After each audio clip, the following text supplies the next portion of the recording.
Hello and welcome back, all you wonderful Tubi Dicers. It's your boy Daddy Tarzan, and with me is the wonderful cast and crew of Tubi Dice Adventures. Again, I am your host, Daddy Tarzan. You can find me on all social media platforms as Daddy Tarzan82855. And with that, let's go ahead and roll out cast introductions for tonight's episode, as we have a pretty full cast for today's episode. Let's start off with the lovely, as always, Dovely over there on the first row. Hey guys, I'm DL, also known as DOVL.calls on all social media. I play out as a Brekkie bounty hunter, better known as Dove. A one-woman army who is unfortunately quite short of guns, but she now has her hands on one, so it will be everyone's problem. All right, moving on to the next individual in our lineup, the sneakiest of sneaky boys. It's Oho. Hi everybody, my name is Victor, also known as Victor the Story Weaver, and as per usual, I am playing Oho, the county force user, raised in Dathomir, whom, if you think you've seen him, no you haven't. Love it. All right. Next up, and the last one in our first row is going to be the one, the only, the goodest boy there ever was, Ego. Hi, I'm Ren. I go by Masqueren on the internet, and I play Ego, who is a lovely Twi'lek, charming scoundrel who's never done anything wrong in his life. No commentary, please. But yes, we are in the thick of it, and he's not having a good time. Yeah, Ego's having a rough go. All right, starting us off at the second row of cast members is going to be the lethal assassin, the one, the only, Kesh. Hi everybody, my name is Jay, also known as Jason V131 on TikTok, and yes, I am playing the Chiss agent Kesh, and just missing a very particular weapon, hating one individual in the galaxy, which I didn't think was possible, and is currently not having a good time. I don't know about you, but I'm having a great time. And finally, to round tonight's cast off for tonight's episode of Star Wars Force and Destiny, it's the human wrecking ball that is ever a ball. Oz, or Osmodius, playing Rawl. Take it away, Rawl. Greetings and salutations. I am the aforementioned Oz. You can find me on all social media at Son of a Ghost. And tonight I'm playing Rawl, as always, your lovable boy, loving exploding things, the other half of two brothers who specialize in all things assassins. And yeah, tonight we're in some really deep hot water. Water that is deep indeed. That being said, we are 2B Dice Adventures, and we provide a wide assortment of what's the word I'm looking for? I'm drawing a blank here. Options available for your viewing consumption. How do you forget the words option? I don't know, but it happens. We also stream this week on Thursday Tales of Varden, a seafaring high magic campaign where a group of intrepid adventurers try to save reality as they know it by assembling pieces of a ancient artifact known as the Amber Paragon. Tune in to that this week on Thursday. You'll see a lot of us who are here now in that campaign. And then Frontiers of Eberron. It's not Frontiers of Eberron anymore. No, it's Frontiers of Eberron. Frontiers of Eberron comes back in July, as the GM is currently busy with his day job. I'm having a rough day today, I guess. Sheesh. Okay. That's it for our slate. Let's go ahead and resituate ourselves into the story that we have currently found ourselves in.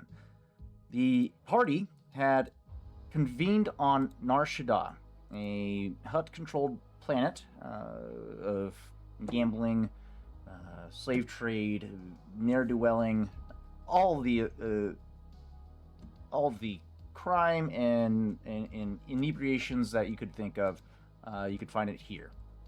This was an attempt to call upon a favor of a Hutt crime lord known as Caltho the Hutt. They were hoping to utilize their leverage of knowing that the Hutt crime syndicate has suffered a huge blow with the revelation that Dove, our resident bounty hunter, has made in discovering the truth behind the absence of Hutts in the galaxy, being at the hand of being executed by the hand of the Emperor, the individual known as Darth Vader. The footage that was found was mostly corrupted, but due to incredible computer work by Dove, she was able to recover some partial footage, identifying the individual known as Lord Vader, cutting down the Hutt Council with a violent red blade of energy. The crew had made it to the surface of Nar Shaddaa and were making their way towards the palace of the Hutts when Ego, the smuggler, his attention was drawn to a HoloNet projection detailing the rap sheets of the party as well as their faces across the HoloNet, and a massive bounty price of 2.5 million on each individual of the Core Atlas crew. That revelation and the quick realization of the fact that they are on a highly bounty hunter trafficked planet, Ego realized they needed to get out of Dodge and do so quickly. And with that, the crew obscured their visages and navigated their way through the crowded streets of Nar Shaddaa, and had made it back to the spaceport. However, as they were about to board their ships, they were accosted by a group of bounty hunters who had identified the Nothman Chimera and laid a trap for the crew.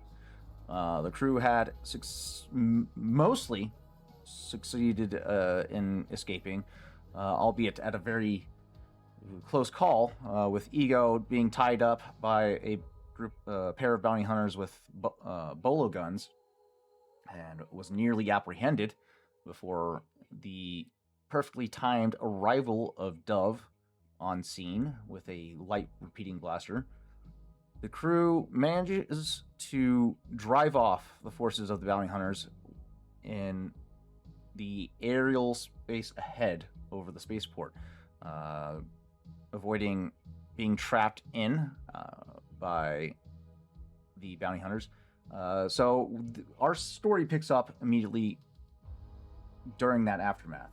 So where the rest of the story is going to go is to be diced. We'll be right back.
Welcome back.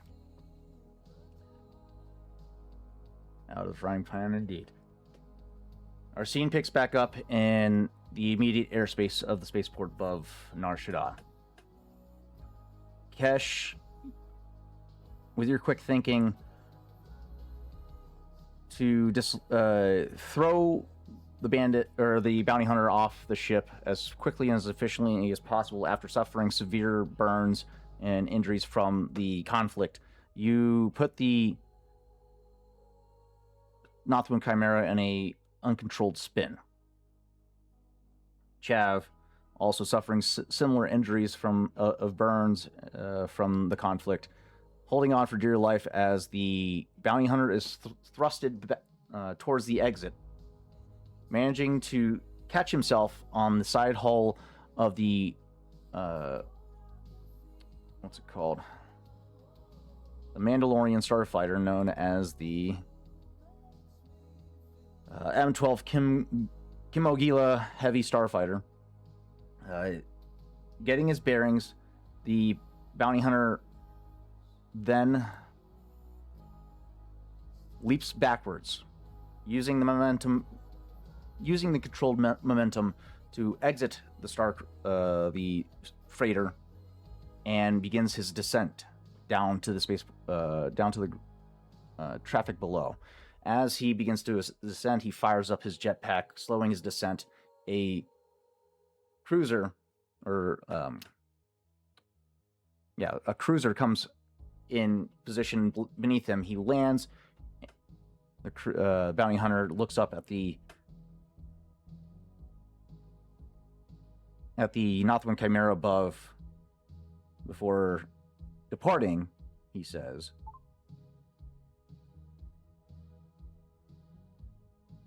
"I'll be seeing you."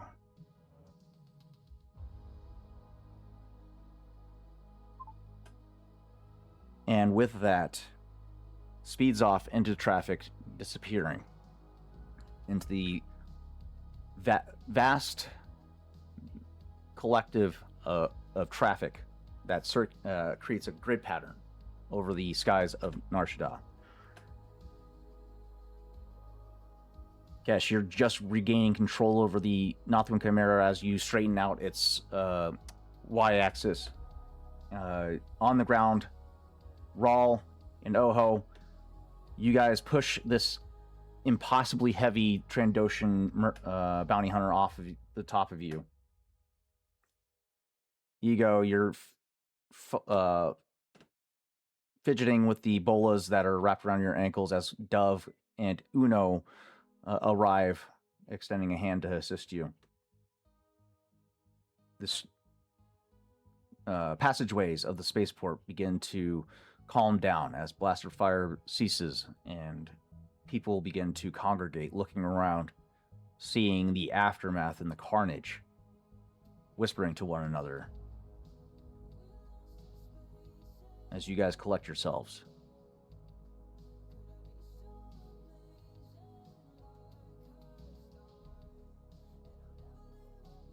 What do you do?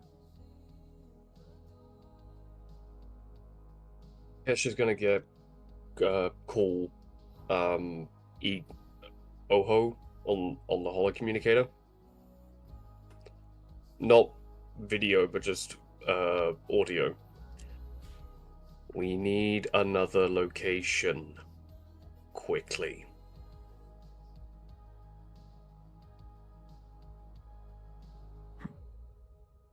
I think Oho has. He's trying to think as fast as he can about what to do next, and I think there is just a concept of. I think the first thing you hear is, "First, we need to get out of here." Through literal gritted teeth, and you can hear he's keeping himself up by adrenaline alone as he's closing the cargo bay hatch that he tried to throw the Master Bounty Hunter out of, knowing that him and Chav are very, very badly injured. Orbit. And you see the Northern Chimera gets put into a trajectory to leave and go into orbit, waiting for everyone else. With that, you guys, actually, before we go any further, you guys already rolled your luck points, it looks like. We're just missing Dove and Dove. And then, let's have, who's gonna roll for Chav? Eeny, meeny, miny. Let's give it to you, Cash. Go ahead and roll one more time for to represent Chav's roll. Oh, look at that. We got one light side. That's good. I'd say that was me. Thank you, Dovely. A singular light side. Oh, God. It's looking pretty rough for the party today. Total of It's been looking rough since we started. it's pretty on theme given the situation you guys have found yourselves in. For the audience, we've rolled 6 luck tokens for the party for the game today. That was 5 dark side generated and 1 light side. Light sides are usable by players. Dark side is usable by the GM. So GM's got a lot of spending to do today. All right. That being said, with that completed, those of you that on the ground and those of you, or everyone at this time, can go ahead and perform a cool check, simple, to regain strain after the conflict, to regain composure. 2 points or every success represents a point of strain recovered. Is easy or average? Simple. There's no difficulty to recover strain. Nice. Oh my god. Oh, no. Well, I mean, you're good anyway. That is fair. That is fair. Oh yeah, I put in my notes here. 1 second. Because I can't get access to your character sheet because you didn't give GM access. You took how many points of wounds last session? It's in the chat here.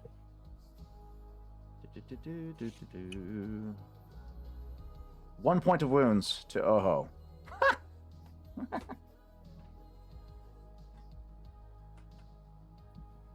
All right. Okay. So yeah, all the successes that were generated for your cool check is the number of strain you can recover in a short moment. That being said, who has the most ranks in perception?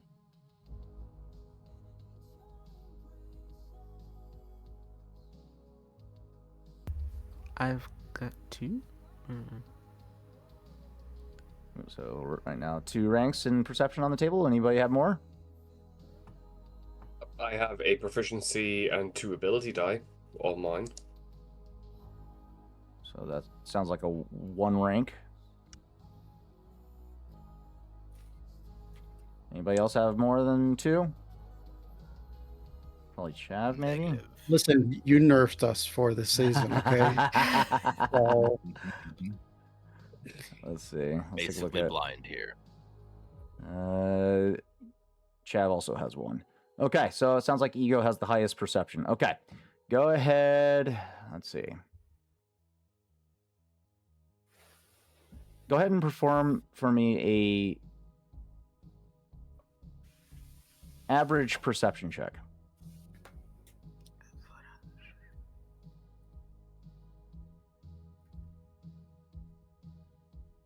Okay.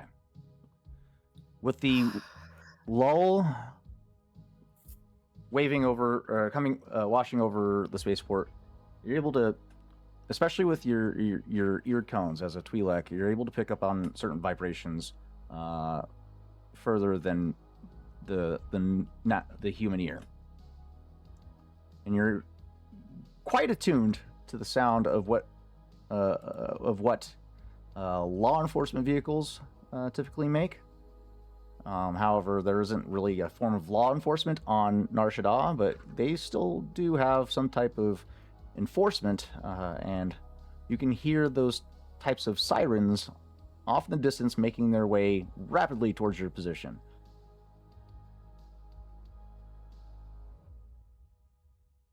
At least you, sir. Ego will. Ego will, as he disentangles himself over the communicator generally to people. Law's coming. We don't have a whole lot of time. Whatever counts for law, Nar Shaddaa. You just hear Dove going, "You don't have law, you have several people with more bastards than us. So The point. everyone on the ship, right?" Not yet. You guys do need to get to your ships and check to make sure you guys weren't booted. Dove, you're safe. No, that's 'cause what you I was just- saying. Everyone, Oh yeah, yeah, everyone get to their ships, as previously discussed. gotcha. Yeah. So you guys begin dispersing quickly to your respective ships. Ego, go ahead and give me a mechanics check. Average difficulty.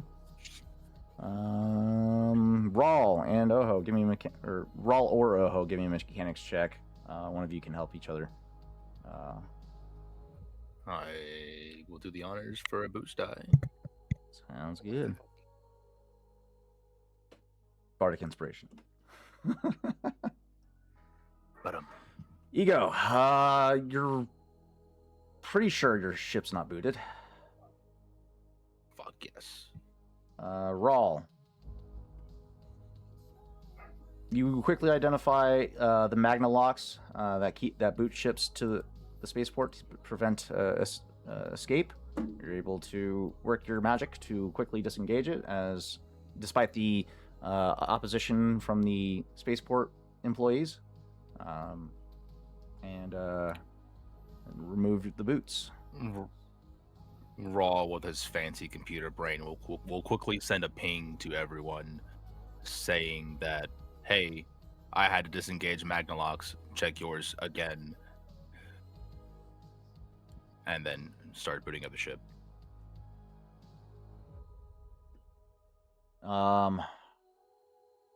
Ego, if you could roll that D12 that I sent you for Chav, because I can't roll it from his sheet for some reason. You guys don't give me any access to your sheets. Why? Why is that? I'm just kidding. Can't then- have it. As 1 point of success, so he gets 1 point of strain back.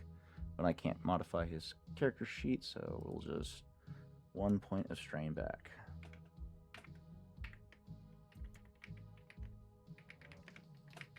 There we go. Okay. Ego, you do another double take just to make sure. And sure enough, your ship's still good to go. The magnet locks have not been engaged, and you guys spin up the ships and take off. Go ahead. Because you're doing an unauthorized takeoff, I'm going to need everyone to perform a hard piloting space check as you are navigating through air traffic. That has not been cleared out for you yet.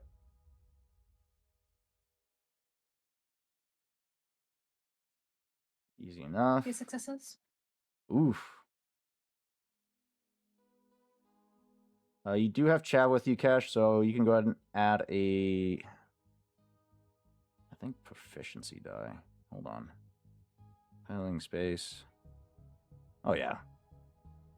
Yeah, you can go ahead and add a proficiency die to your roll, and then a boost die as well. So just go to the upgrade tab, click that, and then a boost tab. 2 successes for Dove. That's good. That's 1 success for Good. Cash. Okay. I'm gonna do works like a charm because I gotta get off this planet. All right. I gotta get off this planet. That's a success for all 3 ships, it looks like. Oh, wait, no, we need Raw. Raleigh Raw. Give me a piloting space check, my dude. Oh, yeah, you guys forgot your I actually mods think- for your ships. Oh, yeah. I actually think Oho would be piloting. Piloting the ship for the crew. VCX would be. Oh, God. The VCX would be 3 setback die. This is horrible. Cash, So you get is it a average? hard difficulty with 3 setback. For planetary or space? Space. And then Cash. God, The hand, nothing the so- handling is a -2. So that's 2 setback die for the Wayfarer. Damn it! So I'm rolling a hard difficulty with 3 setback die. Kill me. Setback die for what though? Is it mechanical thing? It's the handling of the ship. How does one add setbacks? Of all the- Negative. Oho has not had to pilot anything ever other than once Passenger Princess Oho. when his agility was great, and now that it matters, this is gonna hurt. I don't recall doing a reroll. That was my bad. I was trying to figure it out. I might just have to do a full. I might have to just do a full reroll again, which is fine. I just have to add the 2 setback. You don't have to re-roll the whole thing. Just roll 2 setback die. Please, nothing bad. That's 1 failure. Sheesh. Okay. So no Okay. successes on my part. Okay. Luckily for everybody, there are only minor collisions, so the ships will be taking. The VCX takes 3 points of strain, system strain. Ego. Oh, I don't know yet. Damn it. I didn't collide with nothing. I have a handle and a 0. Ego, you succeed. However, you do take. Let's see. That would be 2 points of strain, system strain. Oh wait, Oho failed the piloting check, so that's 3 strain, and then minor collision would be what, 5 points? No, it's not that bad, is it? Can I do some force mojo to reduce the strain by 1? Is your prerogative. If you got the, I think you do have to. You have to do a roll, don't you? The roll. Yeah, I had to roll the force points first. Go ahead.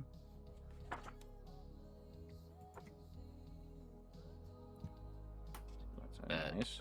I do so. All right. Okay. Space travel.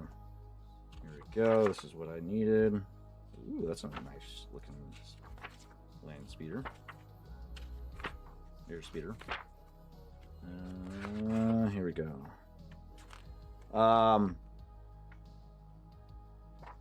Okay. And then. There's the travel, critical hits, repairing trauma, taking damage, hull trauma, system strain, collisions, glancing blows, and head-on hits. Collisions can be mitigated by ship's defenses. Particle shields, in particular, are specifically designed to absorb impact. In the case of a minor collision, all vehicles or starships involved suffer a single critical hit. Subtract the ship's defenses times 10 from the result. Okay, so everyone that failed, go ahead and roll a critical hit on your vehicle. Subtract 10 per rank of shield, or per rank of defenses that you have.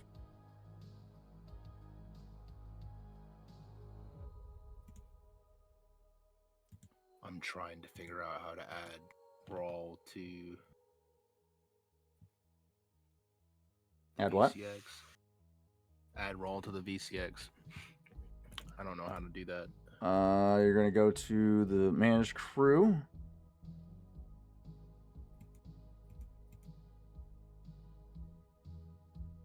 Or station crew. And then Yeah, I have managed crew, and it brings me down to the bottom, but it's not letting me do anything else. you're gonna go to assign under each area. I don't have that option. Hold on. Oh, you know what? I probably have to assign you to it. Give me 1 second. Here we go. Oho. And roll. There we go. I was about to say the same with the Chimera, because if Chap was here, he'd have it, And which is great. okay, I'm gonna have to add a stand-in for the Chimera. Mm. Oh, I already do. Never mind. Okay. Oh, Here you go. Kesh, where are you? Is this alphabetized? It is. Huh. That's awesome. Okay. Still can't adjust strain though. Let me see. Play update.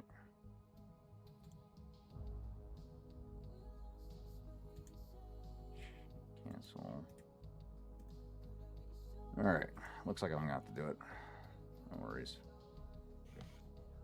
Okay. That's unfortunate. it depends on the collisions, but Chav pretty much decked out the Chimera. Everything but aft is a 2 defense. Aft is 3.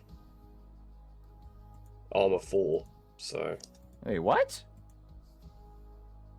I'm staring at the Chimera's defenses. He's got how much?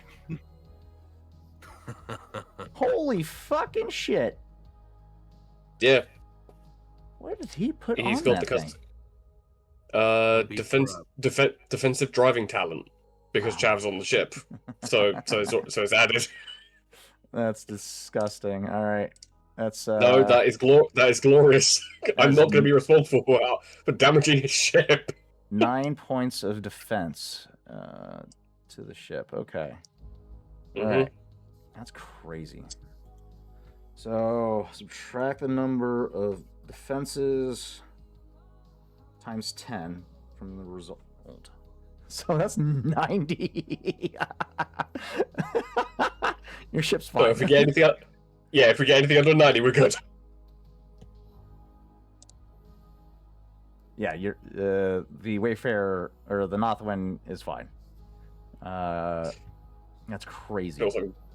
Feels like bump is Kesh is not even remotely registering that he's hit things. It's just like The shields definitely save your ass. However, the system does take some strain in the escape. VCX, you have 6 points of defense. That's 60. Minus 60 from the result. That's 28. Okay. So you still take a critical hit to the ship. It's knocked off course. A particularly strong blast or an impact, thematic, sends the ship careening off in a new direction. On their next turn, the pilot can execute any maneuvers and cannot execute any maneuvers and must make a piloting check to regain control. Okay. Difficulty is easy. Give me another piloting check to get regain control over the VCX.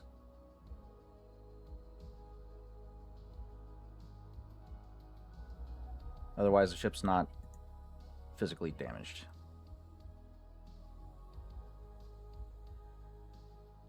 Okay. And Dove, you did good.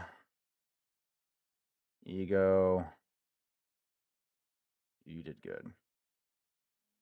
So only the VCX and the Northwind take minor collisions, and that's about it. Okay. The VCX is not reflecting that though. Yeah, I have to update it. One sec. Okay. All right. Yep. It should. All you have to do is just refresh the character sheet, and it should no longer have that critical hit. And then I need to remove the Northwinds. There we go. There we go. Okay. Nice work, guys. Easy enough. You guys begin to make your ascent, departing the airspace of Nar Shaddaa with a close pursuit in tail. However, you guys' ships are faster than they anticipated. You guys do eventually make it out into the grand open space that is the galaxy.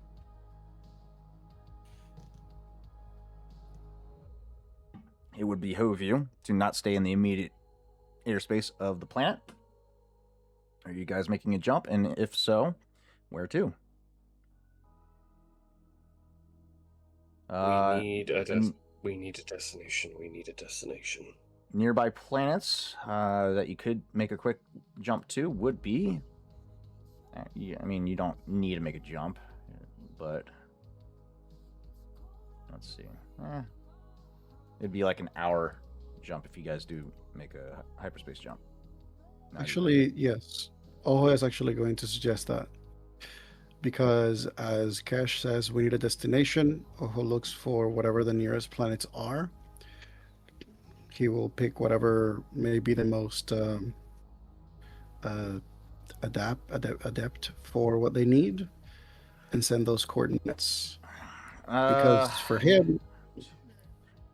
5, 6, 7, 8, 9, 10, 11, 12. Give me a D12 roll, and I'll tell you the result.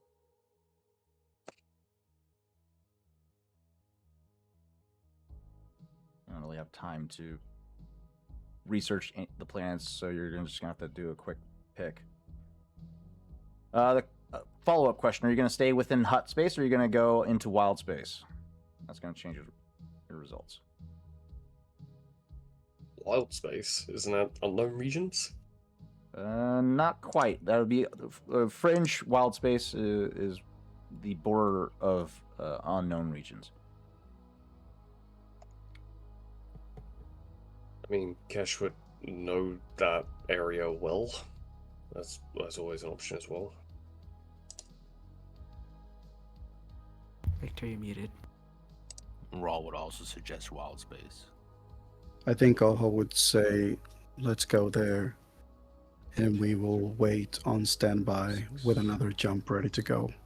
We want to make sure that if we are being followed, the next place that we go to is a place it would be very, very unlikely for anyone else just to go at the same time that we are. Okay, give me, still a D12 roll.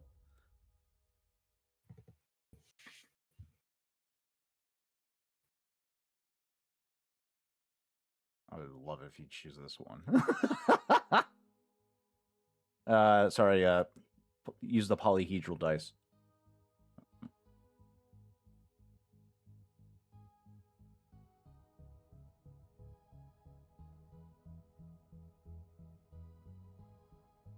Wait, which one? Polyhedral? Polyhedral dice. Sorry. Mhm. Got it. 4, okay. 4 it is. Let's take a look. Let's see here. I did start from down here, so unfortunately. 2, 3. Your destination is going to be Barab. No time to research it, so you just picked one and jumped. Everybody go ahead and give me this is a hyperspace jump under duress. So I believe that does increase the difficulty by 1. Quick calculations entry into hyperspace under duress. Yep. +1 to difficulty. It's usually an easy astrogation, so that will make it a average difficulty astrogation check for everybody. Would I upgrade? Would I add a boost die because me and Chav are doing a piloting course? Yeah, with the two of you, you guys couldn't give yourselves a boost die for the check. Okie dokie. Okay. Success. Dove is just rolling hot today. All right. Okay. Dove's also been very quiet. I think she's sulking. Probably. To be fair, as we're making the jump, you do hear over the communication, Dove. It's good to see you back, even under unfortunate circumstances. You guys make the jump.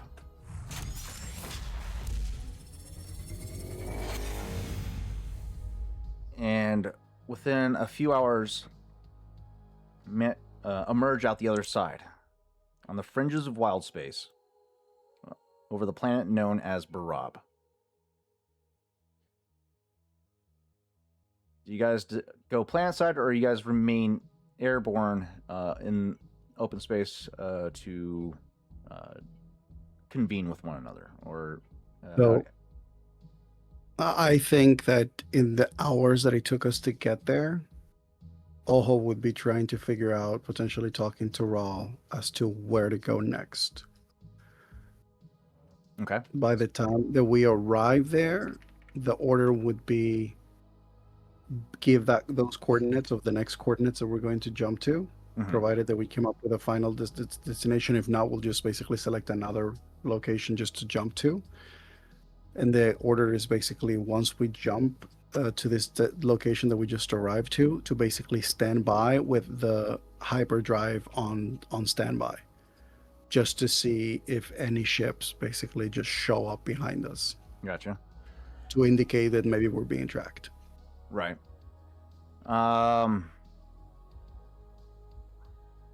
Okay. So Barab, also known as Barab 1, is a dark, murky planet in the Barab system of the Albanin sector of the Outer Rim territories, located along the Trellis trade route. The planet was largely avoided by spacers due to the fearsome natives known as the Barbel. So nothing, not wildly, not frequently visited, as far as your intel suggests. Pretty remote. A lot of tribal settings, or tribal villages. So pretty safe to, for the most part, from in that aspect, despite the fact that the locals are violent. Other than that, there does not appear to be any. You remain on standby to observe any potential tracing of your guys' jumps. And thankfully, to your guys' knowledge, a lot of vessels do not have the capabilities of being able to track a hyperspace jump. The only people that do have technology that you're aware of so far is the Empire. And it is a very rare technology to boot. So you guys spend a little bit of time here keeping your vigilance, discussing amongst yourselves as far as what the next steps are, as well as doing a little research into the planet that you're currently over. The air seems to still. A wave of calm washes over you guys in this moment, signaling you're in the clear for now.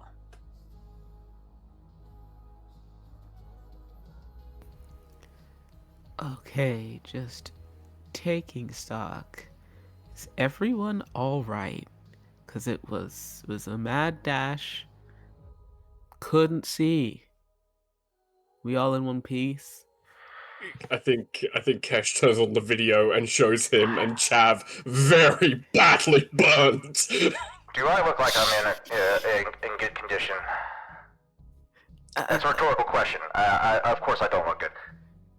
We're... You know what? And for the first time ever, Kesh smiles, which is probably very unsettling. We're peachy. While grabbing the emergency jamming him into his chest. Chav and Cash covered on one side in severe burns. A lot of their garments tattered from the flames. Dove, you quickly recognize this as a flamethrower weapon in particular. Chav is burnt halfway across his face. Kesh looks like he's got covered in burns because he was engulfed. Well, if it makes you feel better, at least you're conscious this time. Honestly, I think it was just pure adrenaline and understanding of if I go down, Chav is fucked. looking at Chav. Honestly, I think a little Bacta won't fix. I think I would rather take Several being times. unconscious than feeling what I'm feeling right now. And at that point, using Surgeon, first time ever using it, and using it to heal Chav, he heals an additional point of wound. So whenever if I make a medicine check to heal him, he can heal an additional wound. All right. Go ahead and make that medicine check for me. Ooh, Well- a life one. At least you get a minimum of 1. That's good. Yep. So that was for Oh, Well, I thanks. would certainly have That- had my fill of Trandoshan. Yeah, to be fair, Kesh looks at Oho and Brawl and goes, "You guys as well." Listen, if I wanted to be having a bunch of bounty hunters on my trail, I would have blown up the Empire long ago. All right? Hey, that is completely fair. To be fair, I always wanted to blow up several ships. I didn't realize that it would cause me to be set on fire. Well, best course of action is for us to lay low. So where the hell are we going? That is the question. Hmm. Would we, as a collective, Tarzan, know of certain planets that are frequently used for people to disappear to? For example, are there certain places Dove would have known certain hunting bounties grounds to for that. get out of to? You've heard of not Dathomir, Dagobah, wildly uninhabited. People typically try to flee there. However, the wildlife and the flora and fauna are wildly treacherous and hard to survive in. So a lot of people end up dying there, which doesn't make the bounty trips worth it for the most part. Rebellion aligned planets are also a good option to lay low on, because the rebellion has been known to hide fugitives of the Empire. So places like Mon Calamari, had it not been bombarded. Blah blah blah blah. What other rebel-controlled planets? Bothan. There's not a lot of them, so it's kind of, especially widely known rebel-aligned planets. But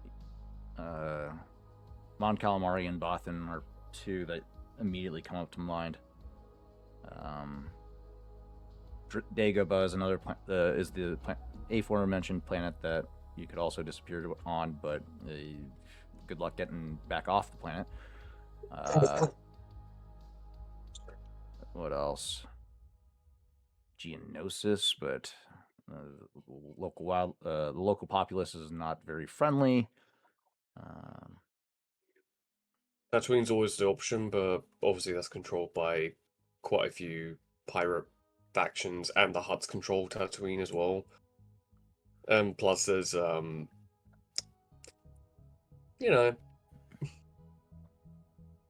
it's the home of one Hutt in particular, at least so far.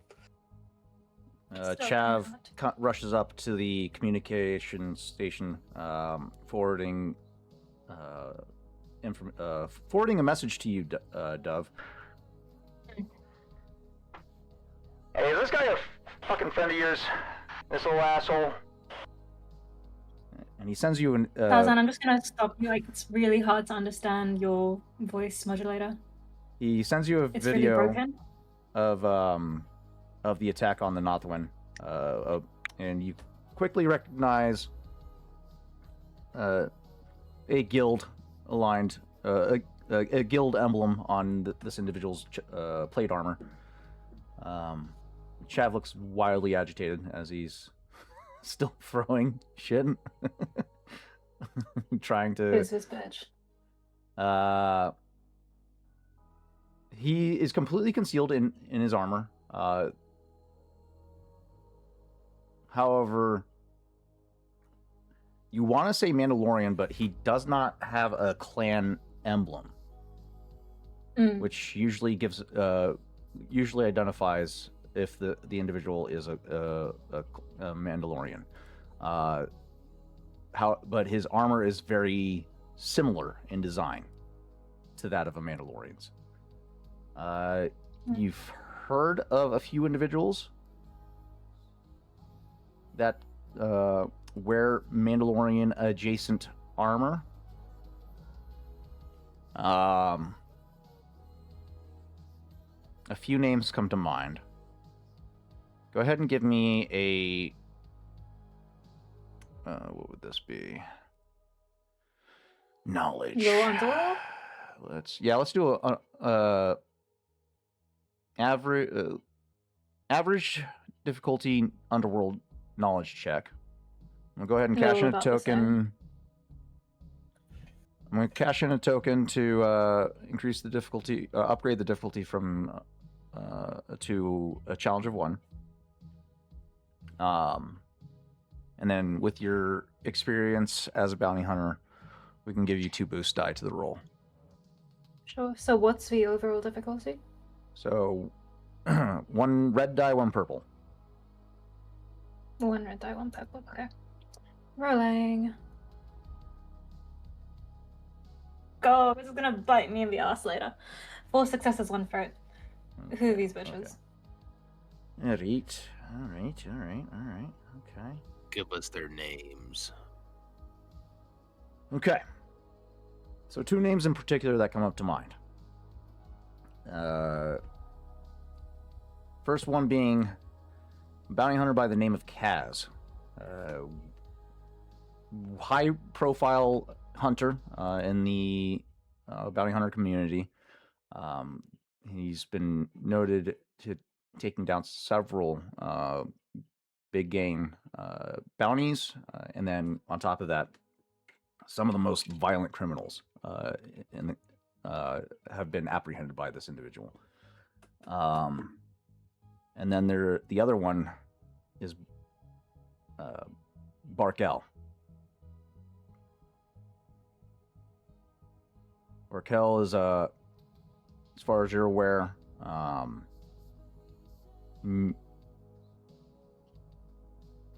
potentially Zabrakian, given the design of his fighting style. He is known to be rather bloodthirsty. Typically only takes bounties that have the option of death on the table. He does not like taking in bounties alive.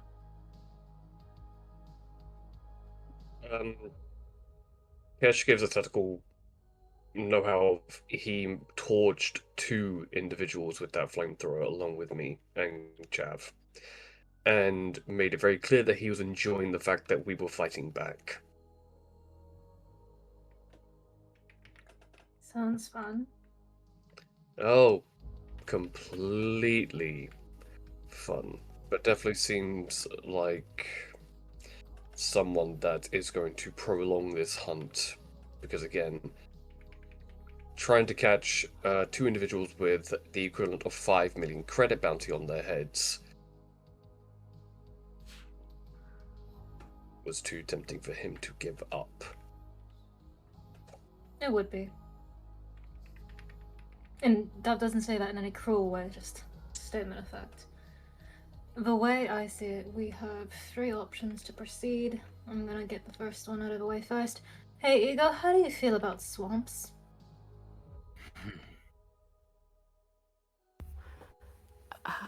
How I That's enough, okay. So that's a no to Dagobah. There's 2 other We do options. not do swamps. Well, decision's There's already two- been made. There's 2 other options. One of them, the enemy of our enemy is our friends. If they consider us rebels, we find a rebel-aligned planet. On the other end, they consider us scoundrels and outcasts, so we go where the pirates and the scoundrels and the outcasts go. To be fair, either avenue, if we go the rebel route, I can contact my other rebel cells and rebel-aligned planets that could potentially harbor us temporarily. It's not a permanent solution, and considering and looking directly at Ego and then at Dove, we have 2 individuals who can get us in the front door in the hive of scum and villainy. No offense.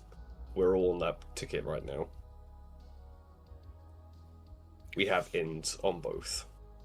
But again, it's temporary solutions. Or the hidden 4th option, which is we go somewhere they wouldn't expect us to go. Free of either of those populations. Personally, I feel like the point is to find a planet where they would look to last. Now, where would that be?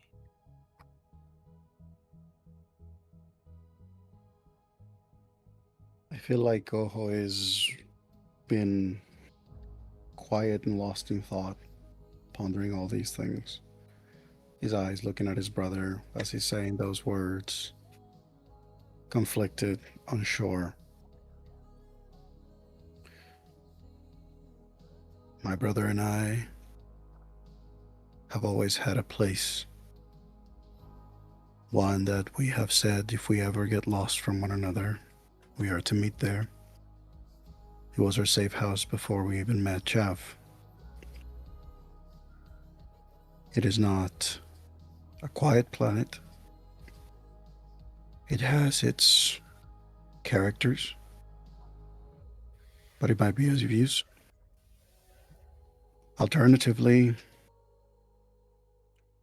and this is not a planet that would guarantee safety, were you to come with us, we could go home. Absolutely he's- not. I thought so. I think you 3 are going to have to fill the rest of us in on what home is. Dathomir. Going back to a place where you left for freedom means admitting you failed. For whatever reasons you left. We are Thank not you for going me. back. We're not coming back because we're accepting defeat or freedom or denying freedom to ourselves. It is not a choice to go back to stay. It is a choice to go back to attempt and survive. For now. And on the contrary, Dove, I do believe that going back to your roots doesn't mean failure.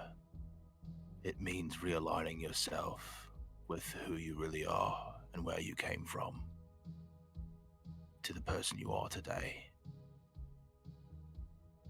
And also, out of the 6 of us, you 3 know the terrain. Going to different locations means we have to learn the terrain, but you 3 know it. Which Well, means we you may have... not. Well, we may not be able to return to the exact locations where we started, for we do not know what awaits us there from our past. It is indeed a planet that very few dare to visit just casually, and it is a terrain that, indeed, as Kesh says, 3 of us are familiar with. But I will As say for this: you, if we go there, judging by the tone of one of you and the tone of 2 of you, we're not going there unarmed. No one goes there because all that's there is witches and bitches, and I stand by when I first said that. Make no It's- mistake, Dathomir will eat you alive. However, It's not like Tatooine, it's not like Nashada. You play by a different set of rules there.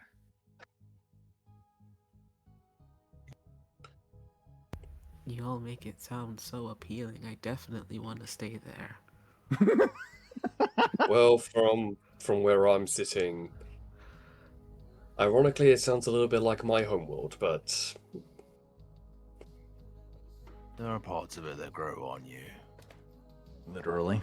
is that the alternative is a planet called Socorro.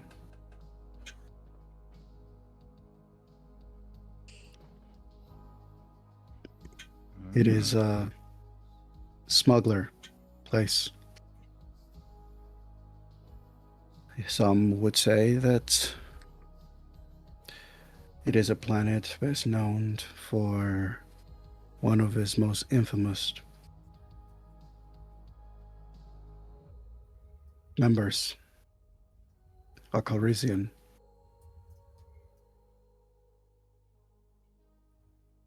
Huh. We could go there, I suppose.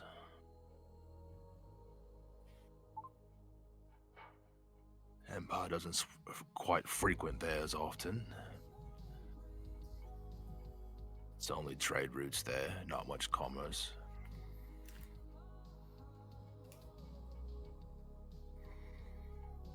so long as it's a place that we can disappear and lay low at least for a little while. Do we I'd have say- Sorry, go. No, go ahead. Do we have arms and equipment enough to prioritize laying low and staying low first? How much fuel and supplies do we have on each ship? I'm glad you asked. Let's go ahead and do a quick inspection of the ship. Of your guys' supplies. You guys traveled all the way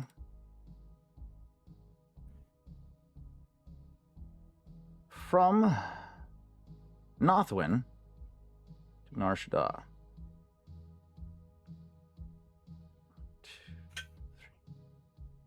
2, 3, 4, 5, 6, 7, 8. 8 grid squares. And that is across the galaxy. That's 1 to 3 weeks. You guys had to travel at the speed of your slowest ship, which is the VCX.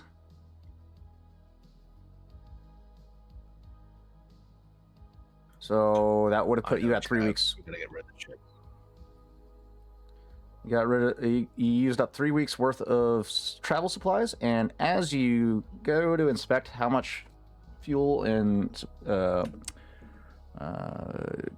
consumables you have left over on the ship, let's take a look at the ships here. The North one, I think, is good. I'll double check here. As far as I'm aware, Chav fully stocked the food for supplies. Fuel, I'm unsure of. Fully supplied would have been great had you not land on a bounty controlled planet, bounty hunter controlled planet. So they did not refuel or stock you guys at all. However, the Wayfarer has 3 months worth of consumables. You guys took 3 weeks to get there, so you guys are almost down a month. So you got 2 months left of fuel and supplies.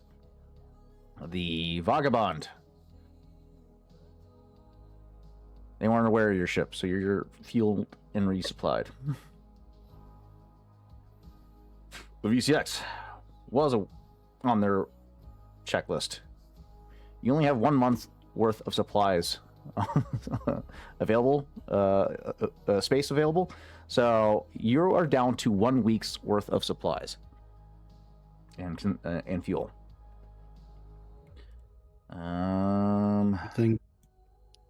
Splendid. I think Oho also says, if we are considering the two options that I have provided, the place where Ral and I were raised and the place where Ral and I used to hide, two things to consider as we consider our supplies. Dathomir is not a place where you can just walk into a tavern and look for jobs. Not to mention that if the remainder of the witches and the Night Brothers from there were to discover that we are present, I presume if Dove was present as well, things could turn inconvenient quite fast.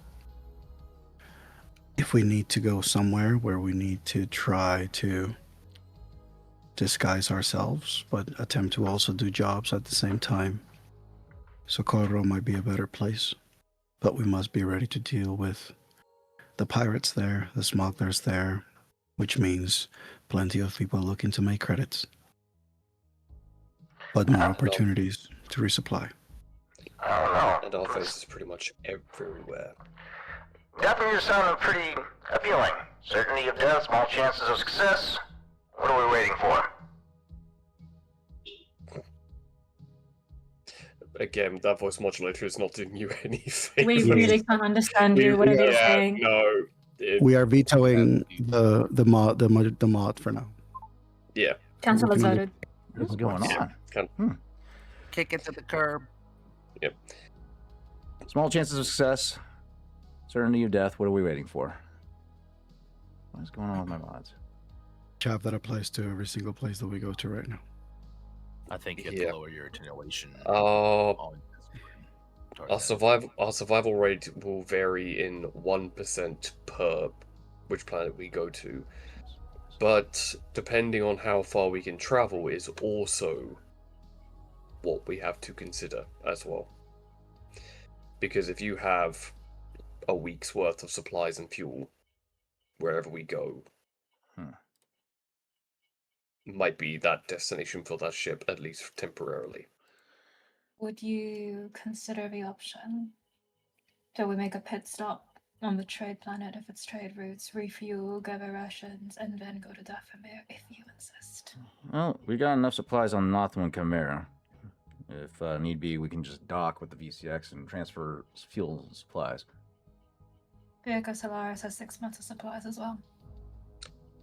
I could also try and get in contact with the rebel fleet and see if they can harbor us while we refuel, resupply, and get rearmed. If we are trying to use discrete lanes from here to Socorro, it could take us about 12 days. Then, if we are to go to Socorro, we would need to dock with you now, do the refuel, resupply, effectively giving you a month's worth. Because then we're all on equal footing. Alternatively, we could also enter a particular region, check the bounties on the Holonet, and accept jobs without having to land. Keeping ourselves in communication through holographic communication, masked.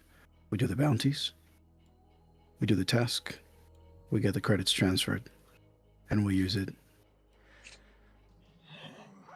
We have one thing that we used to have but don't have any longer, which I believe is required to have a bounty hunter license to collect. Sorry, Dove. Those bounties won't be any good to us now. We wouldn't be able to collect it by any useful means. Which means... And Chav looks at Ego. Smuggling jobs. And then look at your Chav. Sure, we could pick up bounty hunter Yeah. gigs on the slide, but they ain't paying out as much.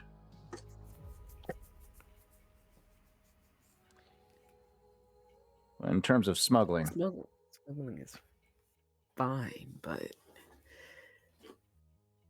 it's not always a guarantee that the one waiting for you on the other end is really waiting for your cargo or you.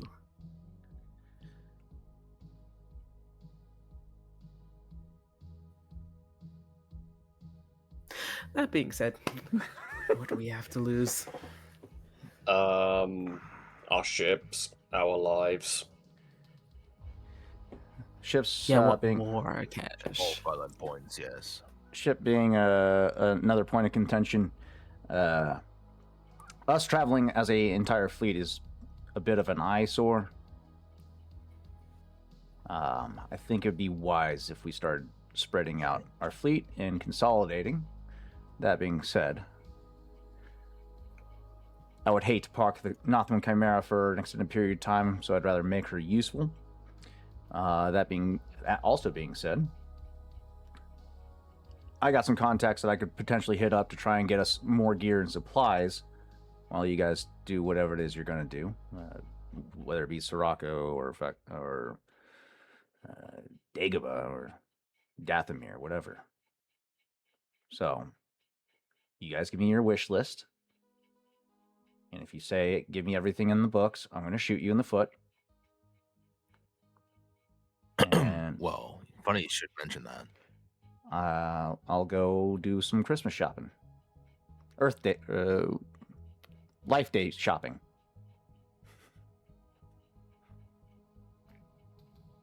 Are you referring to the Winternan? Is that what you're referring to? Life Day. We don't talk about that. But yeah.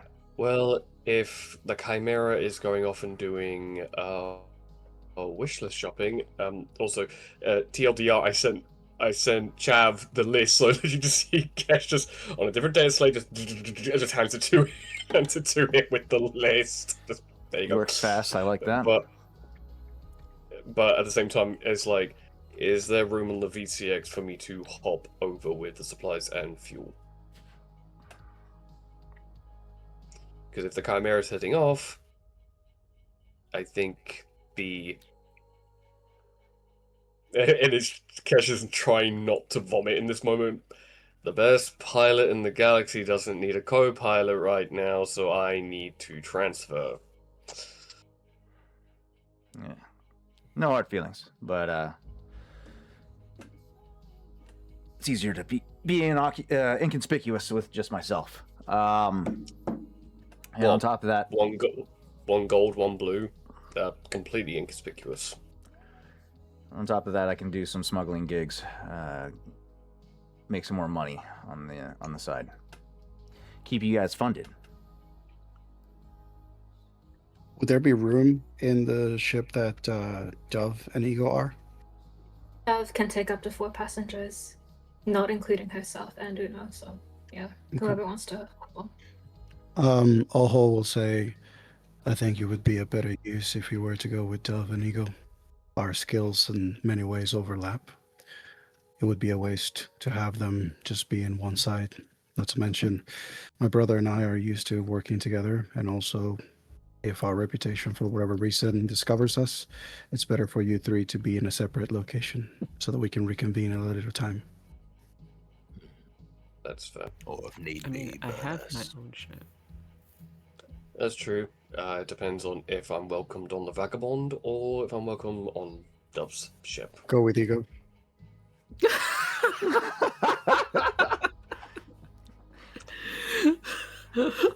I mean, Wait, hold on. I'm not saying that I don't trust Ego's ability of negotiation, but above table, me knowing that our stats are lower, and then also knowing that Ego's abilities are more focused on that, they would be the only person of the group that has the least amount of combat capabilities. So, gunnery yes, skills. go with Ego. That Yeah. is true. That, you know, to be fair, so Kesh looks at Ego going, how... If you're perfectly fine with me being on your ship. I wonder if the Can the Vagabond Sure. dock while airborne? I don't That think it- almost sounded. I don't know. That almost sounded protective. It was actually really cute. Right, can we go before I vomit? Well, let's talk about vomit. God. All right. Oh, it's If- just I like, don't know, because the Sorry, shipwreck okay. goes sideways. If it's easier for me to either get on when we're landed, we then also need to pick. But that's not a viable option. Is there an airlock? You might have to land in order to get Kesh on the slave one or the fire spray. Yeah, fire spray cannot dock while airborne. So yeah, you have to go to ground. But you guys are already over a planet as is. But Yeah. I think the more Yeah. likely option for now would be to dock, transfer fuel and supplies over to the VCX, and Mm-hmm. then go from there. be mindful, this planet, Barab 1, hostile surface. Most of the places exist under, like in caves and below the ground. So if it's Multiple. literally if it's like a lab, if it's get close enough with the two ships, the landing bays open, Kes just hops onto the other ship and then take off. So Mole people and lizard men. yeah, but first things first, transferring the fuel and supplies to at least that way, both the Chimera and the VCX have at least 1 month collectively. So that way it's out of danger. Enough to get you to wherever you need to go. But yeah, Pretty the much. The VCX is a short jump vessel, not meant for long travel. So, yeah, fuel and supplies are limited on this thing. All right, you guys do this little juggling of gear or of supplies and consumables, and then go planet side to allow Kesh to board the Vagabond 2, and we make our way to. I think Socorro was the Oro. Socorro. yeah, Socorro was a much more viable option right now, considering we are still under-equipped and underarmed.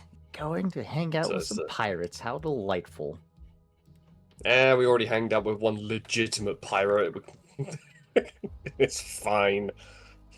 But just from like my way that I see this is Oho and Raul being their very like cautious people that they are, they had a location in this planet that was like in the middle of nowhere. They just basically made sure that they traveled far enough from like the main locations, like the main cities or towns or villages, and then they found themselves at places they could use with like ships and like in the mountains and everything. So they would attempt to do a drop when they get to this planet that would allow them to go in that separation. Like, Gotcha. Breathable atmosphere, standard gravity, arid climate. So a little bit of a desert, mountainous, volcanic. Black planet. Desert. Interesting. Very interesting. Home planet of Lando Calrissian, who's currently the administrator of Bespin. What Very could go cool. wrong? Very cool. Okay. Make the jump to light speed once again after the transfer of personnel. Speaking of transfer, because we made it very clear that the Night Stinger was on the Chimera and was left on the Chimera, Kesh hands that back over to Oho in the transfer. It's literally one of those like, here's your baby, here it is. Love it. All right. You guys punch in the coordinates to the planet of Socorro. Go ahead, if you will. Give me one more astrogation check. Easy. as you make Ego, do you want a boost or for astrogation? What's your astrogation? I have 1 rank and 3 ability, but I can't remove setbacks with astrogation. You make the check. Okay. You are the navigator. Alrighty. Used to be in the co-pilots. So, what's the difficulty, please? Easy difficulty for Shit. astrogation. Average. Okay. Easy. Oh, easy. Just change one of those difficulty to a blank.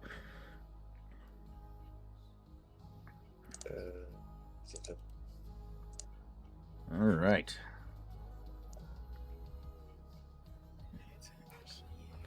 Smuggler Haven. We make our destination. I like that. Trying to go rub elbows with some smugglers, eh? Technically speaking, if we were to like brush on lore, this will be the place where Chav potentially met Oho and Rob back in the day. Yep. I like it. Northwind Chimera making a different jump to a place undesignated for the time being, as we haven't logistically figured that out with the player of Chav yet. But we will be. He does make his own separate jump, separate from the rest of the fleet, as it were. And you guys make your arrival to the planet of Socorro after 3 weeks of travel. 1, 2, 3, 4. 4 3/4, so 5 grid squares. So yeah, that's gonna be with the slowest ship. Yeah, just over 3 weeks. Not over, just shy of 3 weeks. That being said, 5 days per week. And you guys jumped originally from Northwind, from Narshada to Barab was just a couple hours. So the jump to Barab, you were able to recover all strain. The jump from Barab to Socorro, you're able to recover up to 15 wounds. Naturally. Unless you guys were doing any strenuous activity during your recovery time. That'd be working on the ship, so on and so forth, other than resting. Gash is burnt to it. Gash is burnt. So he's literally, if Ego gives him one solid look, it'd be one of those like, I'm just gonna sit in the co-pilot seat.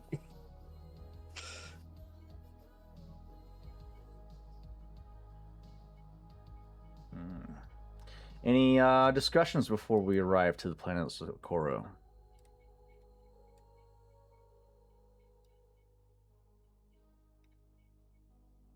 I think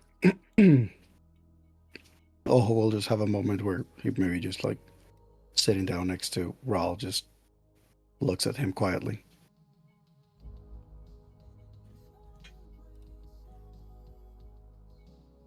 It's been a long time.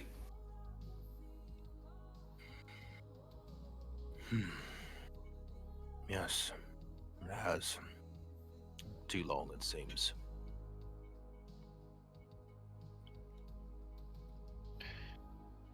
It is not the best of terms. I did not imagine us using this location with a condition as precarious as this one, but couldn't think of any other way. With the way we left, do you think we'll be even welcomed at all?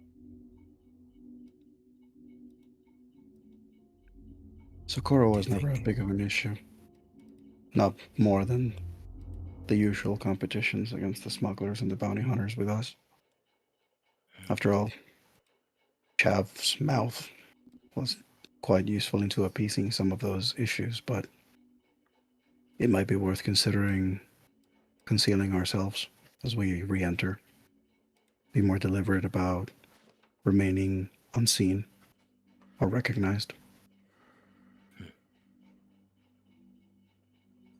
We've been doing a very fine job mucking that shit up, haven't we, lately? It's only gonna get better.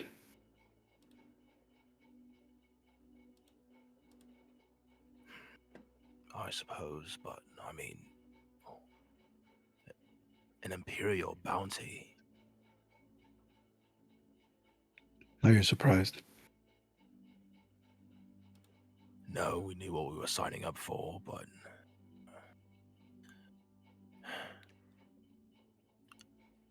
let's just say if we're even thinking about going to these rebel-aligned planets, we might as well sign on for the long haul at that point. Let's focus on resupplying and preparing enough to survive the bounty. And then we can focus on getting to the rebels. But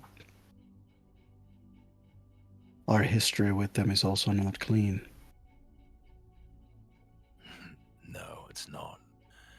And I can imagine the mountain of paperwork and bureaucracy is waiting for us when they start to ask questions about where we've been.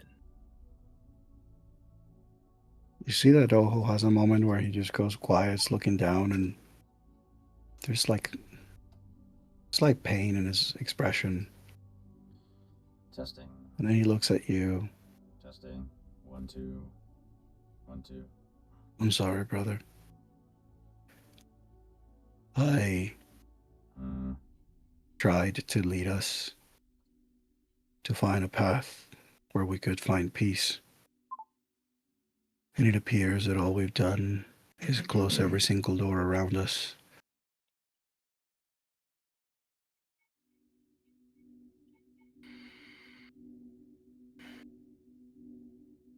So if the doors are closed, you make a window.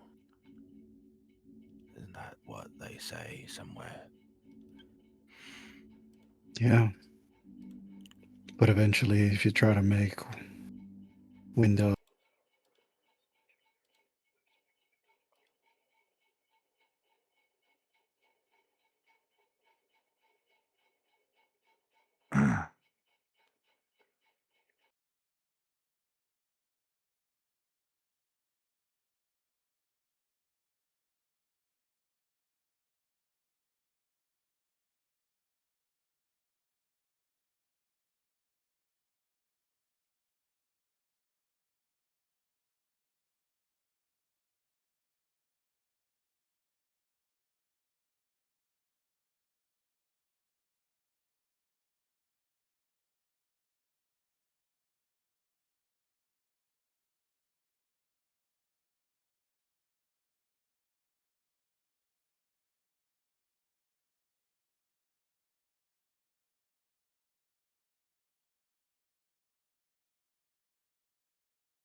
you motherfucker.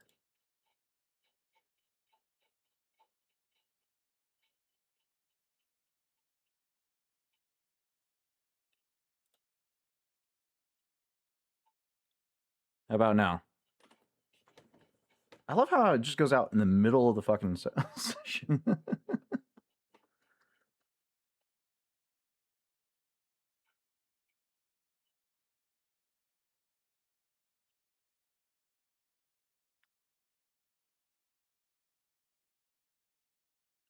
I thought I just muted myself on the thing. But if it's... I didn't mute anything else, so it shouldn't be... There should be no changes.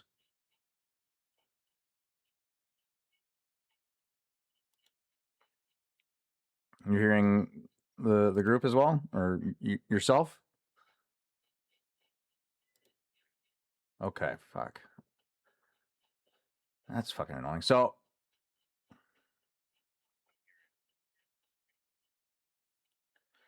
So, if I mute audio input capture, that's muting you guys as well? What the fuck? This is fucking... God damn it, this fucking program is pissing me off. All right. So, I apologize if you guys could do a quick little recap of what was just discussed, because I didn't know muting myself on Streamlabs mutes the entire fucking stream now. These updates, I swear to God. But yeah, just a quick recap of what Rawl and Noho were discussing, if you would.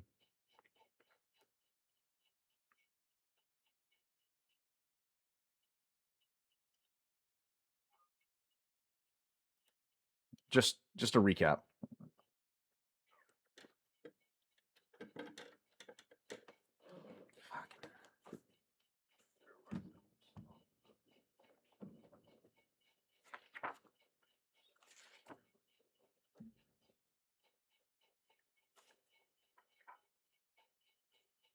Yeah, I'm not even getting music. What the fuck is going on?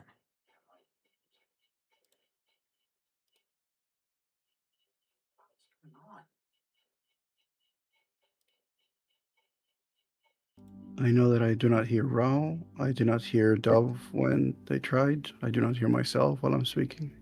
Oh, now I hear myself. Yep, There I can hear you now. and there's the music. God damn it. Okay.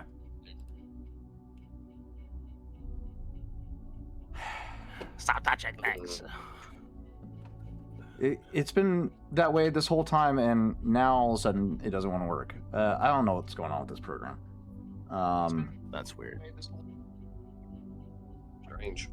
I don't know what's going on. Why is it changing on me? It's been this way the whole time. So have we not been getting any audio this whole time? The fuck? I want to say for the last like 15, 20 minutes, yes.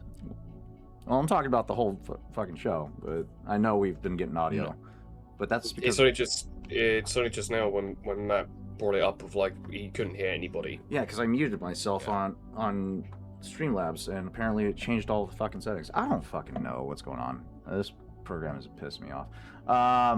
Okay, but yeah, can I get a quick recap of the discussion between Raul and Noho, so we can move the story along? Sure. In a nutshell, Ojo was considering the fact that they're coming back to Socorro, Socorro being the place where they used to have a safe house back in the day when after they escaped the Empire during the Battle of Yavin and pretended to be dead. They're just getting prepared for that, and they were just wondering about what they're going to do, how they're going to face all these challenges. Ojo seemed to be concerned about the fact that they kind of have potential enemies anywhere, including from rebel factions to the Empire to bounty hunters, etc.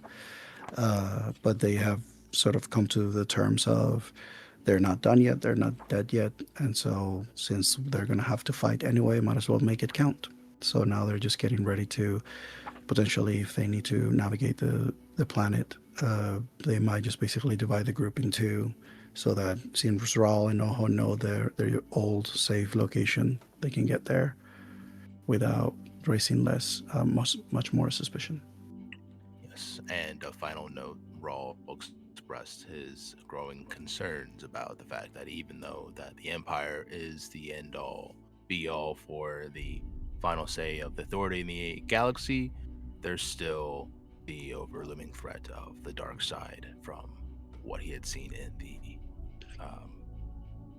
holocron. Okay. Quick addendum to the cost of strain per point. It's only 1 point per 1 point of strain per point generated that you can convert. However, you also suffer the same number of conflict per number of results used per number of dark side used to generate a light side point. So if we look at our table here,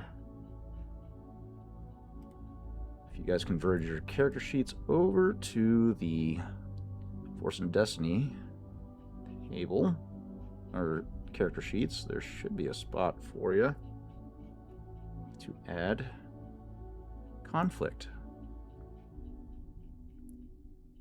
under morality.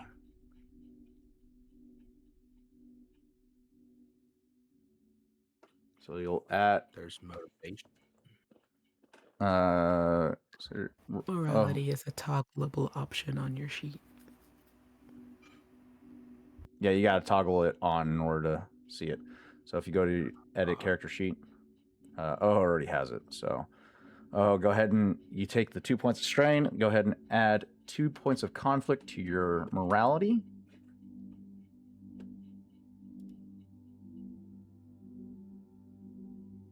And then we'll go ahead and close that out. Okay.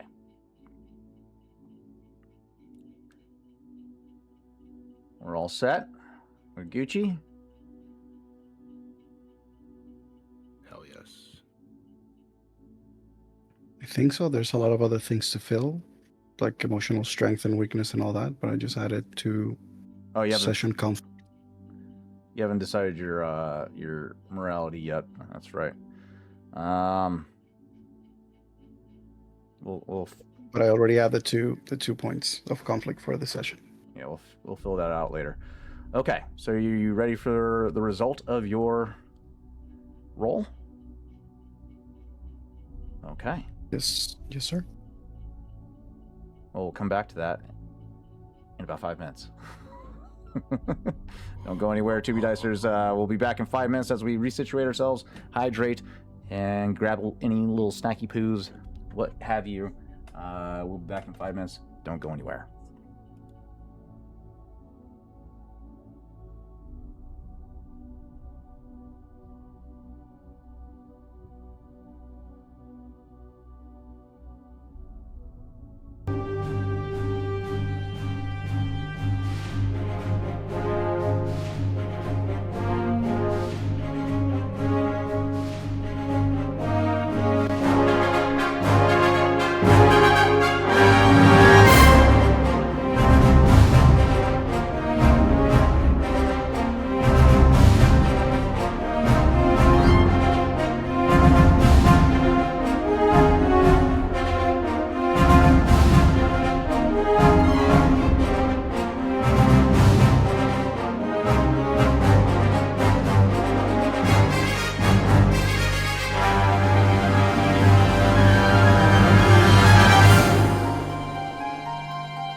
casting.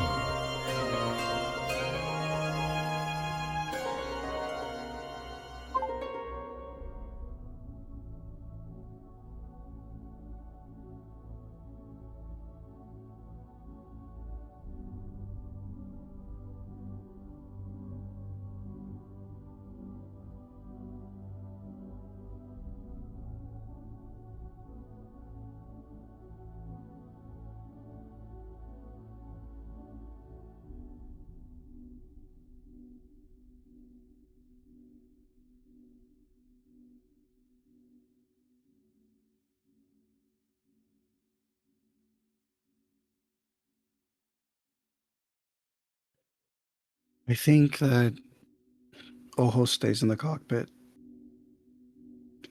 He says to his brother that he can go take a rest, and if they want to take turns, they can do that. And he's first sitting on the chair, looking at the hyperspace gateway, and eventually he stands up and actually sits on the ground. And while sitting on the ground, he just starts thinking about Eliza. He tries to visualize, he tries to remember the first time he met her, the safe house where she taught him, she gave him the book to read, and also remembering that message when he tried to contact her and one of the brothers, I guess, answered instead of her.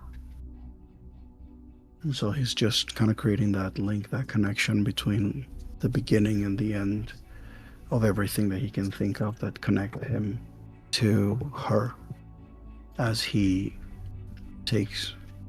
slows his breathing, his heart rate, and he tries to visualize himself as if the ship that he is on is sort of dematerializing, and he finds himself sitting in nothingness in space, hoping that the concept of distance becomes irrelevant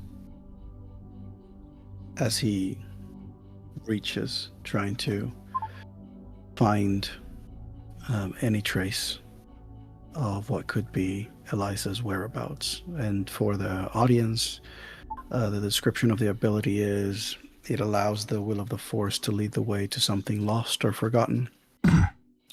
So the user may spend 2 Force die to gain insight into the general location or direction of a person or object that he knows about, regardless of current distance.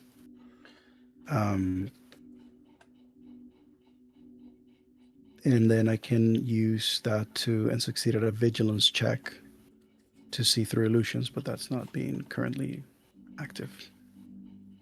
Our scene's going to transition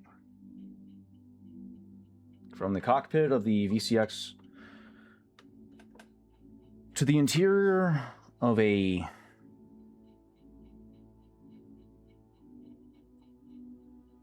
what appears to be a downtrodden temple, or unkept temple, beaten down by time,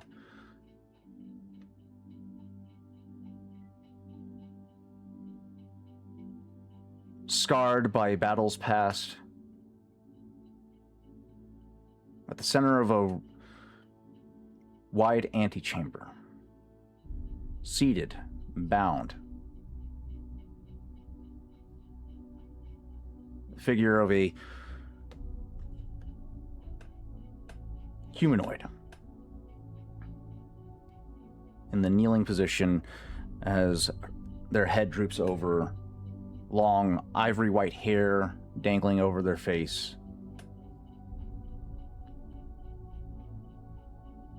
Fair, pale skin, human hands bound behind their back. Elegant, slender, human form. Female in appearance.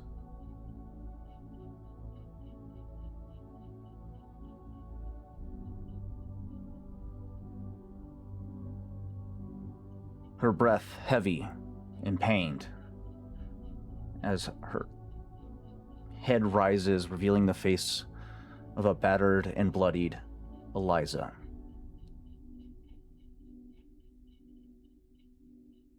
Across the way, the form of another humanoid approaches.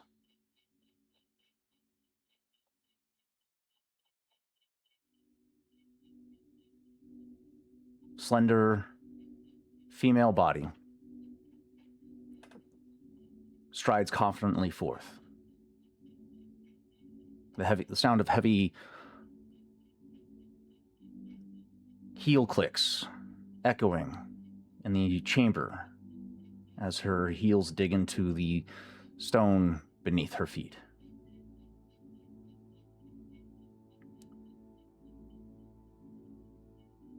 Her head completely encased in a faceless visor with an intricate emblem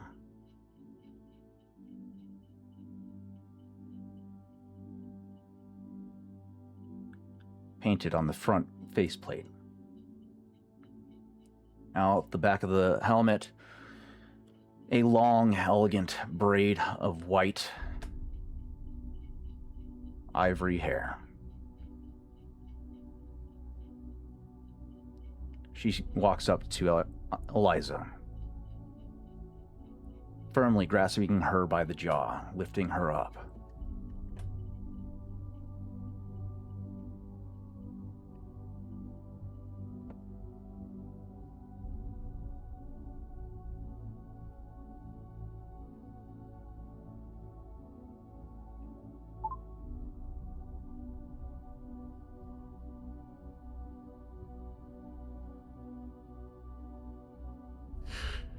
So, the Jedi.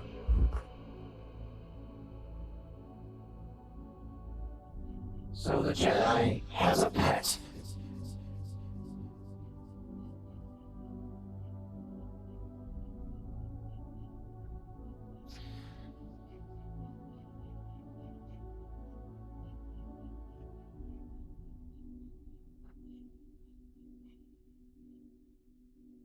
It seems we have more to discuss. As she pushes back, causing Eliza to stumble backwards onto her heels before recoiling back forth, two more figures step forth from the shadows behind this female. Cloaked, faces shrouded in darkness. Humanoid in stature, one hunched over. The sound of a staff falling on stone as they stride forth. The other, the mechanical footfalls, stepping just a few paces from behind this female form. The woman unclicks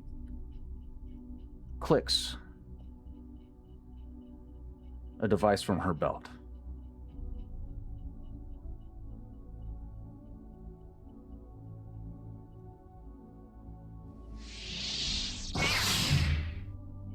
And activates a double-bladed red lightsaber. Hilt circular in design.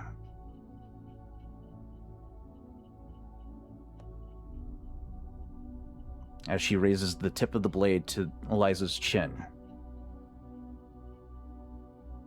That's where our scene will return back to the crew of Core Atlas.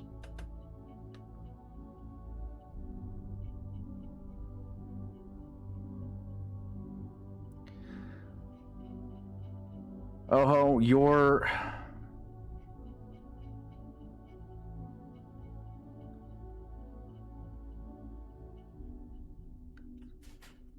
the way that this plays out for you.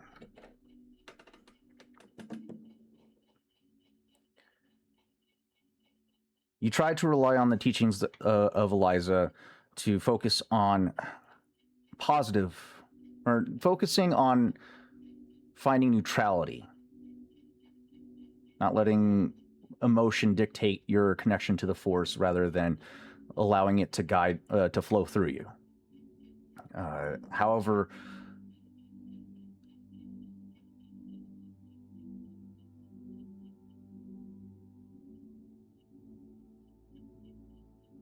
in the moment,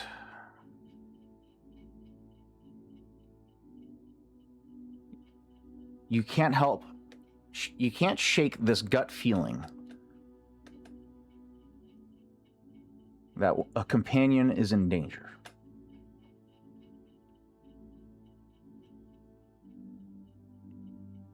And as you try to establish neutrality, you instead utilize that gut feeling to power your ability to seek, to know. You have to know if Eliza is alive. And as you follow that desire to know, that desire pulls you even harder towards Dathomir.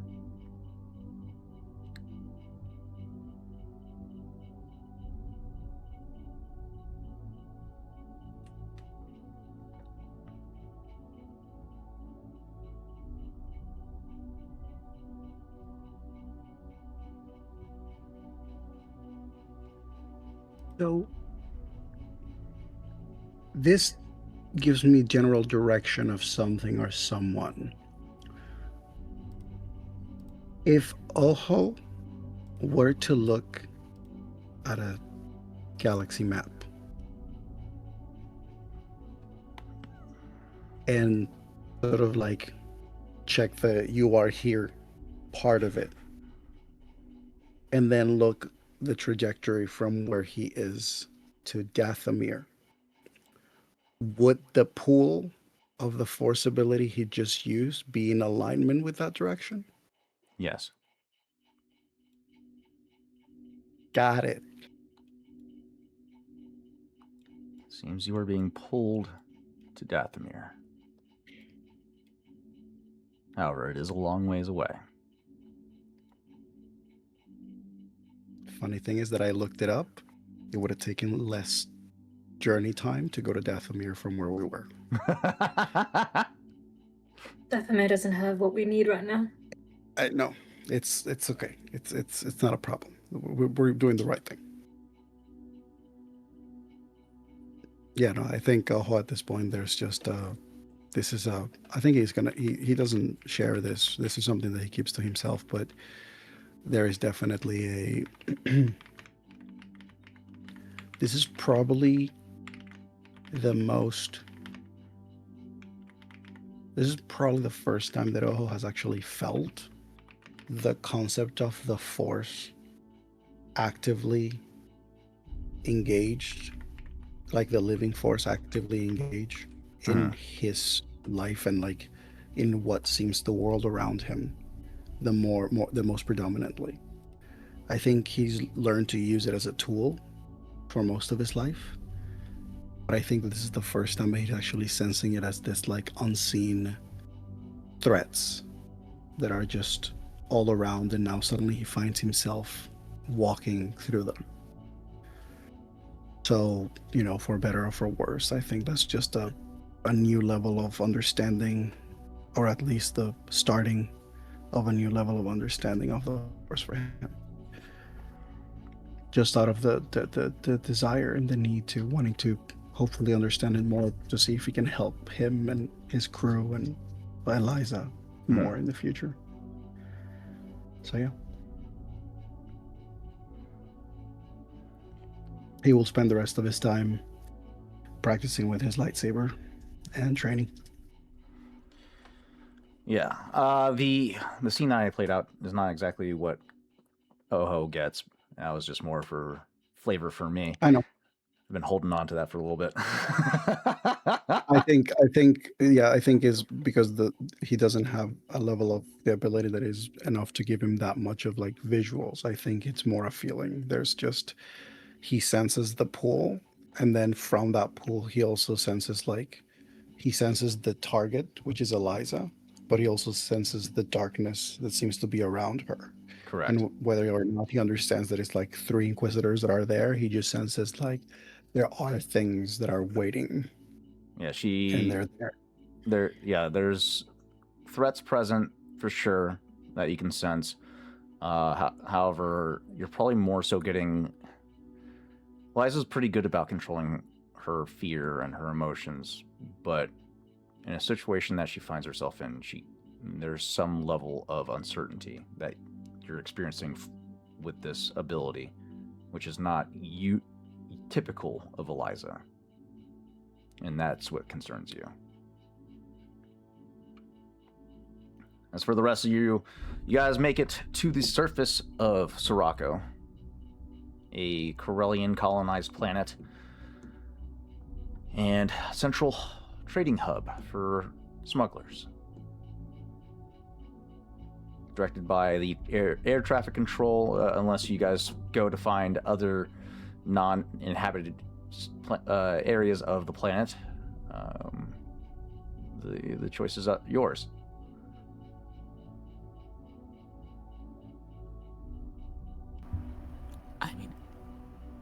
I think ideally we don't want our ships recorded having come in, so Yes. uninhabited, please. So we're going planet side. Okay. All right. Even better for me. Well, I mean, Ral and Oho have stated there's a place to go, so be following them. Mostly because they would know where to go. Yeah. So with the idea of, granted, it is a smuggler planet, so they probably have means of, modifying the books, but as an extra layer of precaution, you guys elect to go the surface of the planet as opposed to a spaceport for the time being. I don't believe any of these vehicles have a land vehicle, so you guys are gonna have to travel by foot.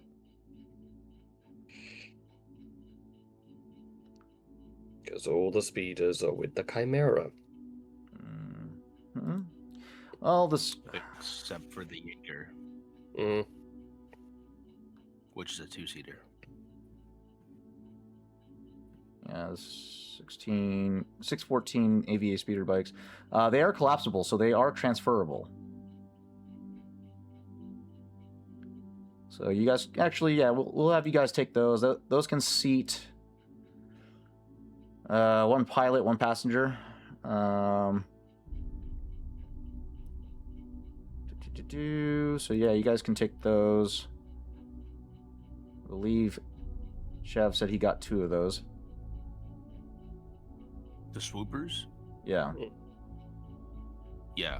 Yes, he has to. So the Night Screamer, I believe, also has a passenger of 1. Correct.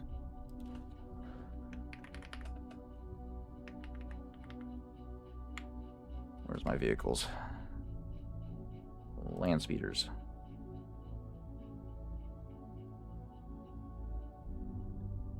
Let's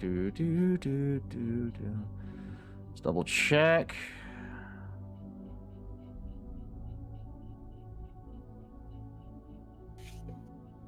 Not the military speeders. We need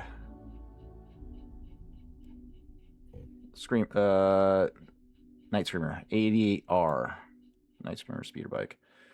Has a 1 pilot, 1 passenger capacity. So yeah, okay. So you got 6 seats, and you guys have 5 ground troops. So yeah, everybody can everybody can hitch a ride. You guys unfold the 74Z speeder bikes and or uncollapse them. 614 AVA speeder bikes and the Jaeger, and begin riding out. What terrain would you guys have landed on? You have the choice of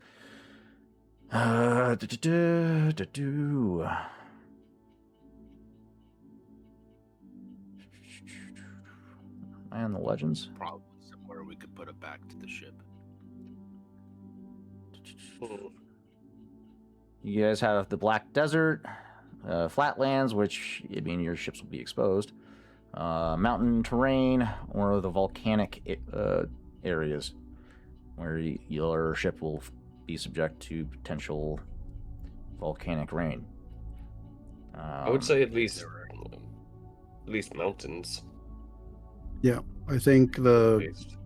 based on where the safe house of Ojo and Ra are, they probably would be in an area in the Black Desert that it is far from the village or the city to town sections, but it's also like with enough distance you can travel to the mountains section. So whatever like rocky areas that may be in between the desert and the mountains, when like, you know, formations start to create, that could be potentially the place that they would recommend landing the ships, so then they can do the ground speeders for the rest of the way. Okay. Raw would be looking for a caldera if possible in the navigation charts. You're gonna be what? Looking for a the- caldera. The inside of an volcano. Basically, the caldera is where the lava normally sits, but if it's emptied, it becomes a pretty good like hiding spot. But there might not be a way out of that, unless It would probably be a one way in, one way out thing.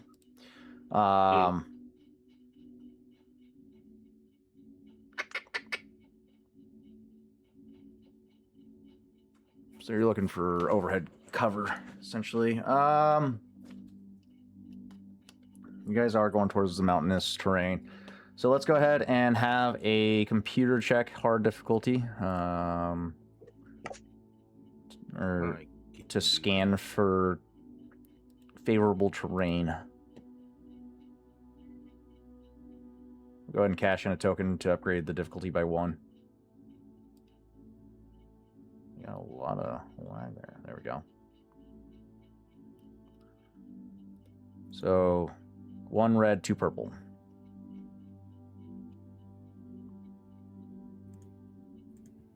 To find suitable terrain.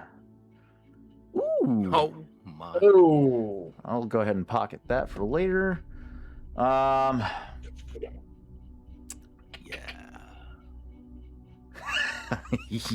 Welcome to Socorro, everybody. Yep. Okay, so easy enough. You're able to find not necessarily an emptied out volcano, but a culvert in a mountainside with enough overhead that you could back in the ships into to provide overhead coverage. There's not a lot of forest terrain out on Socorro. It's a lot of flatlands, a lot of mountainous terrain, a lot of desert, and naturally hidden reserves of water. So yeah, it's a pretty barren planet for the most part. Thermal winds and sandstorms. However, this planet is hot.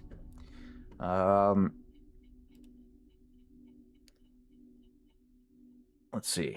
You guys are going to be quite a ways out.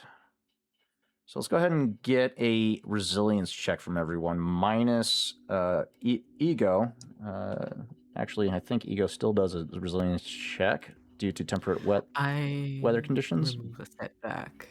Yeah, I remove a setback imposed due to arid or hot environmental conditions. Because Twi'leks live on a hot planet. Yeah, buddy. So yeah, this will determine whether or not you guys do get fucking setback going forward. So yeah, resilience check from everyone. Let's call this an average difficulty for the hot climate.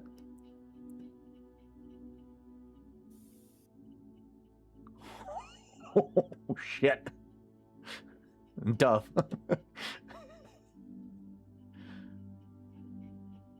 Actually, Resilience level.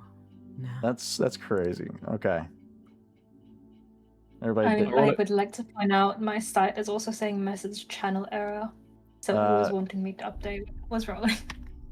You rolled 4 failures on your resilience check to resist the heat. I rolled 2 failures. I'm sorry, I'm looking Wonderful. at the results itself. Yeah, two failures, 1 advantage from Dove. Yeah. The equaling out 2 failures, 1 result, 1 advantage. So, okay. Rawl, you failed. Oho, you succeeded. Kesh, you succeeded. Ego, you failed. Okay. Ironically, ice planet, not that different to a volcanic planet, apparently. Interesting. I mean, you've trained with the Pathfinders to acclimate to many different climates, so you're used to that type of shift in environment. Dove, you're the one that takes it the hardest out of the group. Dove, do you have any insight as? I don't have any of my armor. I don't have any of my normal armor that usually helps me acclimate to different environments. Yeah, they have their own built-in climate control and everything. So you're not you're not as pampered as you normally are. Dove, can you go ahead and take a moment to explain how does Dove take this sudden temperature shift harder than the rest of the group? So Dove is used to going between various planets, but she does so always with equipment that buffers the drastic changes from one climate to another. She does not have that in this moment, and I think it's just the internalized stress on top of walking out into a sudden heat wave that just sort of gets to her, and for a moment she feels quite faint. That sounds about right. Okay. Those of you that failed, you do take 1 setback die to any future resilience checks while out in the environment.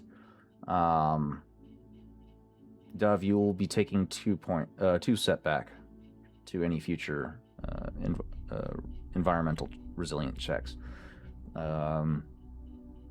Okay. So, you guys conceal the ships within this culvert in the mountainside. Unload the two collapsible speeder bikes and the Jaeger. Mount up and begin riding out.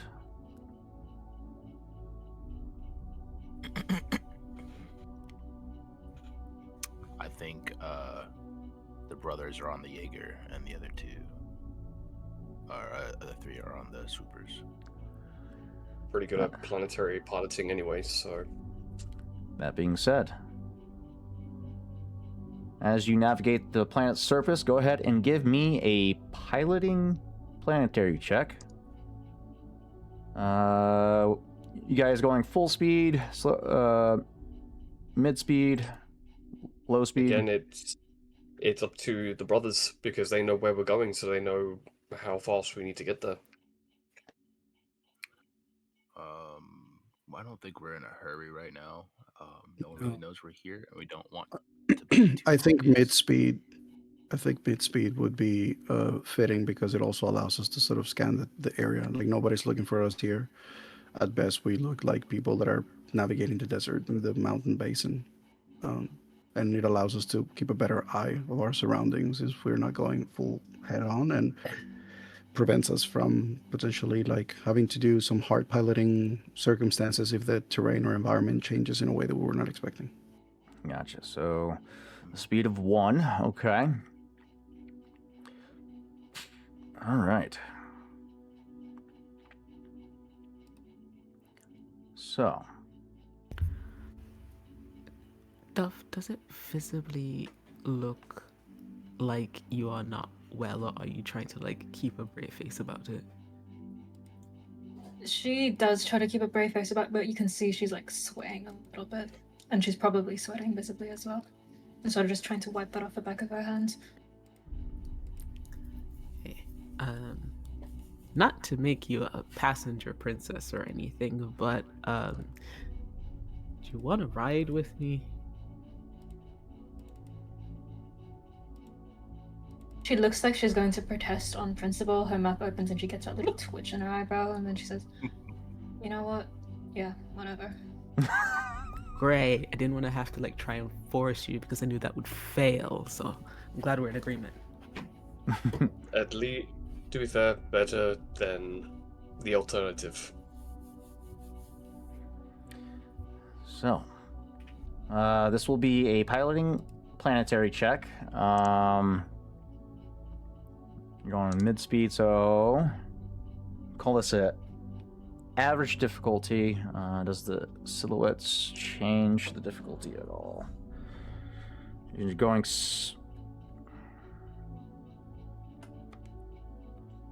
I need travel again. Where's my ships?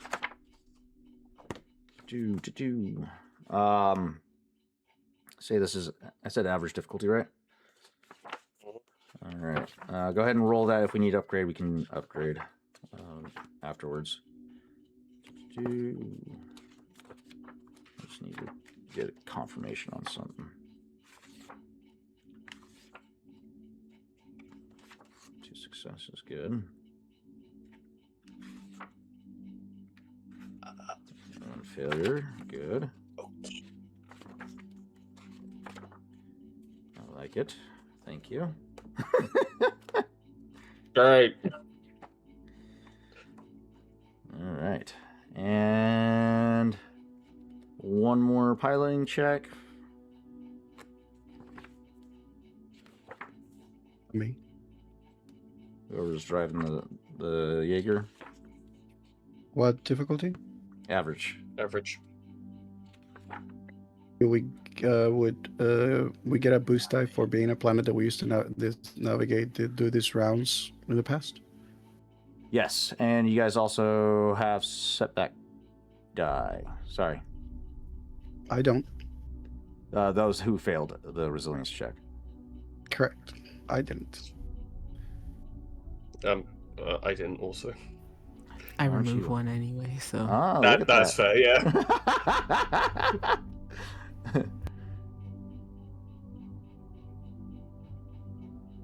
All right. Oho succeeds. Cash succeeds. Ego. The can't do anything really.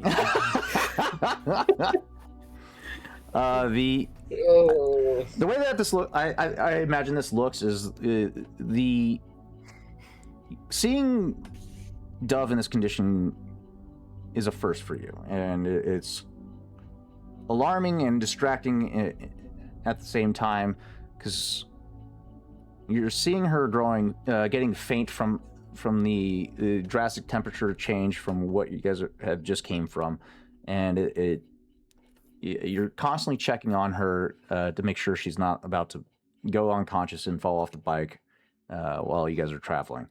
And as you guys follow this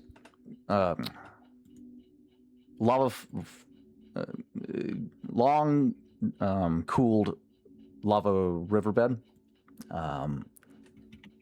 you follow its path, and it comes to a sharp corner, and you guys, the two that passed, take it relatively well. However, Ego, you take it a little bit wider, not realize as your eyes were as you were distracted on your friend for a moment, not realizing you guys were approaching a turn.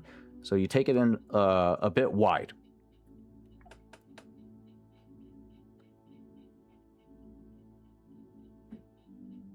I'm going to need a coordination check from both Ego and Dove, as the bike suddenly drops from underneath you.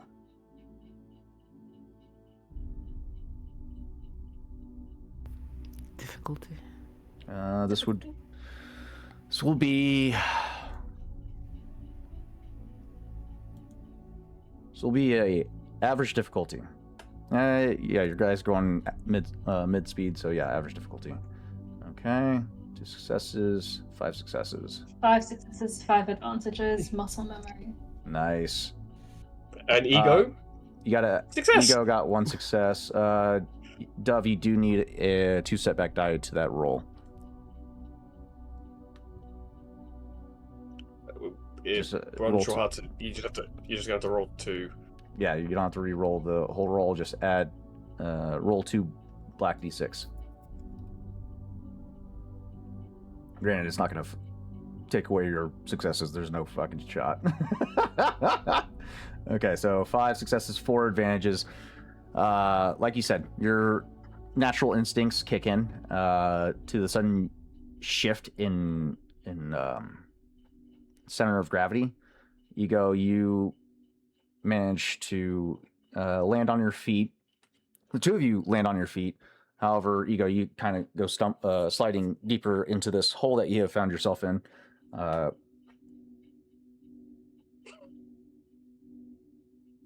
tracks. But as you guys regain your composure, the bike had stopped a few feet on the other, about 50 feet on the other side of this large cavernous hole. It's about 50, 60 feet deep. So the sudden drop is understandable. And you guys start making your way over to the bike. So at this time, I'm going to call for, or actually, what's the rest of the party doing? Actually, rest of the party, give me perception checks. You guys are mid-speed, so we'll call this. You guys are facing forward, though. We'll give it average difficulty. I'm pretty sure we also would have heard a immediately of something dropping as well. Yeah. Even in distance. So average difficulty. If you have setback, if you failed the resilience check initially, then that's a setback. Cash. I would argue that if Oho is traveling with Rawl and Rawl is the passenger, their methods would basically always be whoever is not driving is keeping an eye on the environment in all directions. Yeah.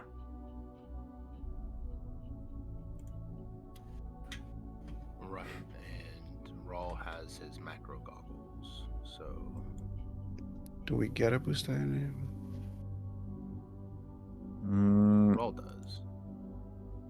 Not in this situation, but don't forget your difficulty die to purple. Oh yes. Let me just. All right. Nope. Nothing. That's a flat no. Okay. No. Cash, yes. Okay. Rawl and you guys are keeping your attention forward, making sure that you guys don't get caught by surprise by any of the local fauna on this planet. Cash, you're keeping your vigilance on the group as a whole.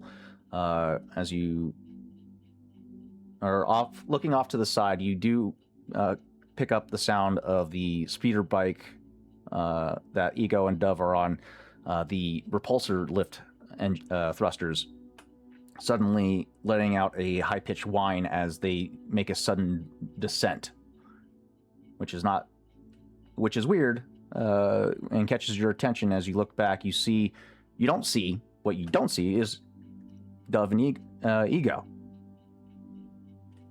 Yeah, Catch immediately just goes. He just turns around straight back, pulls out the holo communicator, going, "We've had a fall."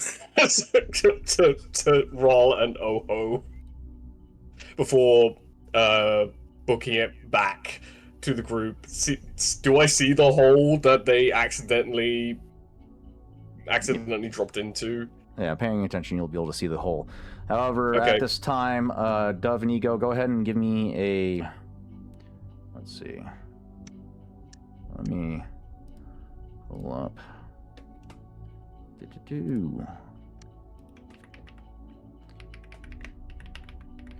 There we go. Un momento, por favor.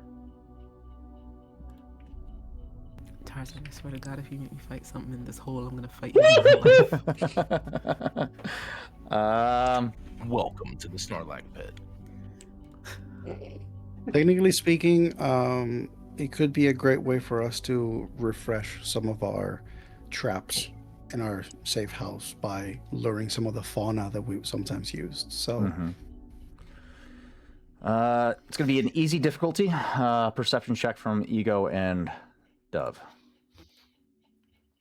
Easy difficulty. At least I can see. All right. With that, Ego, you guys are making your way back towards the bike. You being closer to the center of the hole, you wait for Dove to catch up before proceeding to the bikes. You see movement beneath the black sand of this pit. Catches your eye, and you squint to look closer at it. And then you suddenly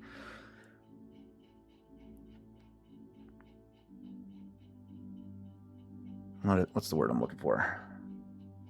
This movement moves like a serpent in the sand before coming up behind Dove, which prompts you to call out.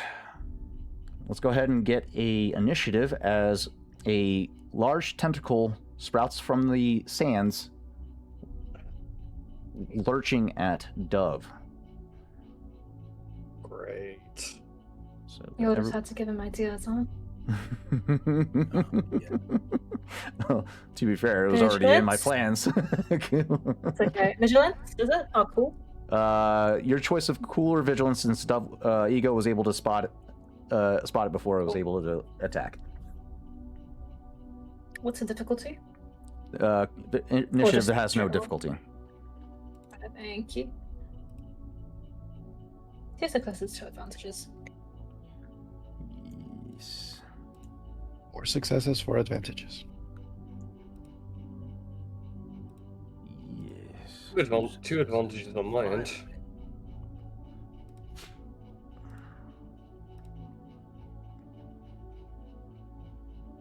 Good. Good. Most impressive. Alright, let's get you into the initiative, little buddy. Awesome. Sensational. Okay. The all familiar squeal, that of the creature known as a Sarlacc, Oh, for the love of... echoes Fucking knew in it. the river, in the valley, as the tentacle lurches up, trying to snag Dove, as Ego calls out to duck. This familiar screech reaches the ears of Rawl and Oho, and you immediately know something has happened.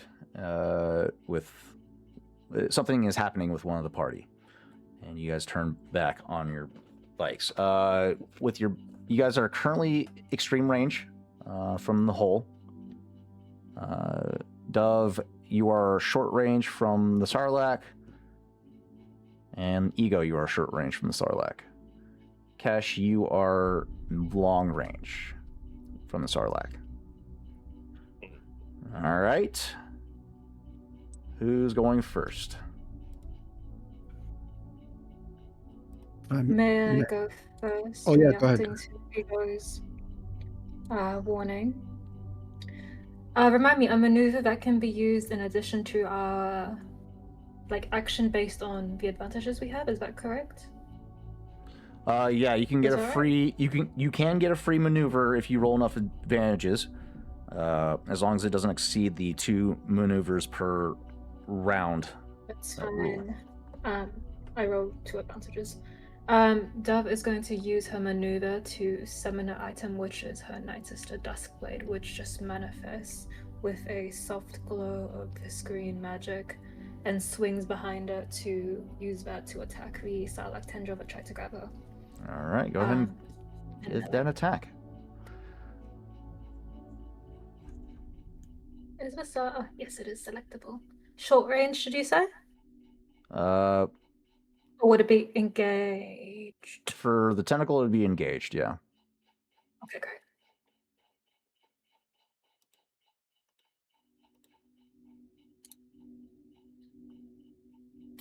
Two successes, 2 advantages. Attacks made against a character's 2 silhouettes larger than the attacker is decreased by 1.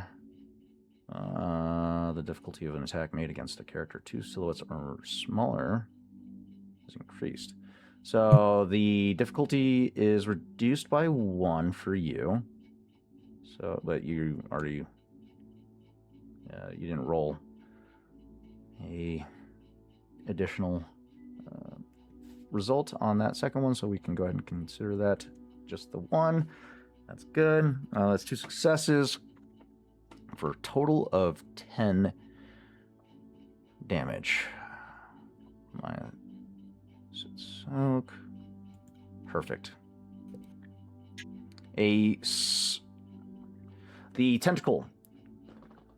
You get the call out from Ego, and you immediately react, summoning the Duskblade, flourishing, and coming down with a lateral strike. The tentacle instinctively, like a cat, reacts and ducks below your strike, but you do inflict an ever so slight cut on the surface of the tentacle, and you can hear as the Sarlacc reacts to that sudden sharp pain as the tentacle retracts and prepares for another strike at you. And the massive maw begins to extend in your direction. Anything else?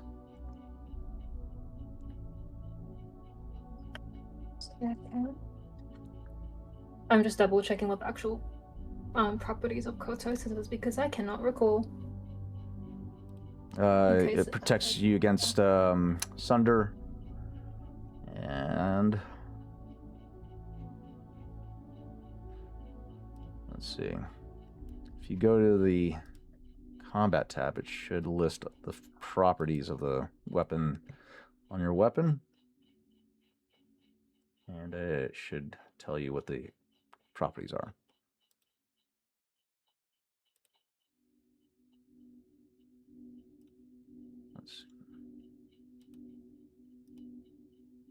I think that should be everything. Most of my other things are ranged base. So that'll be it for my turn. Okay. Next player in the initiative. Oh yeah, I should probably change the mood. To be honest, that could potentially be a Raul and Oho, Ego, because he's down there, me.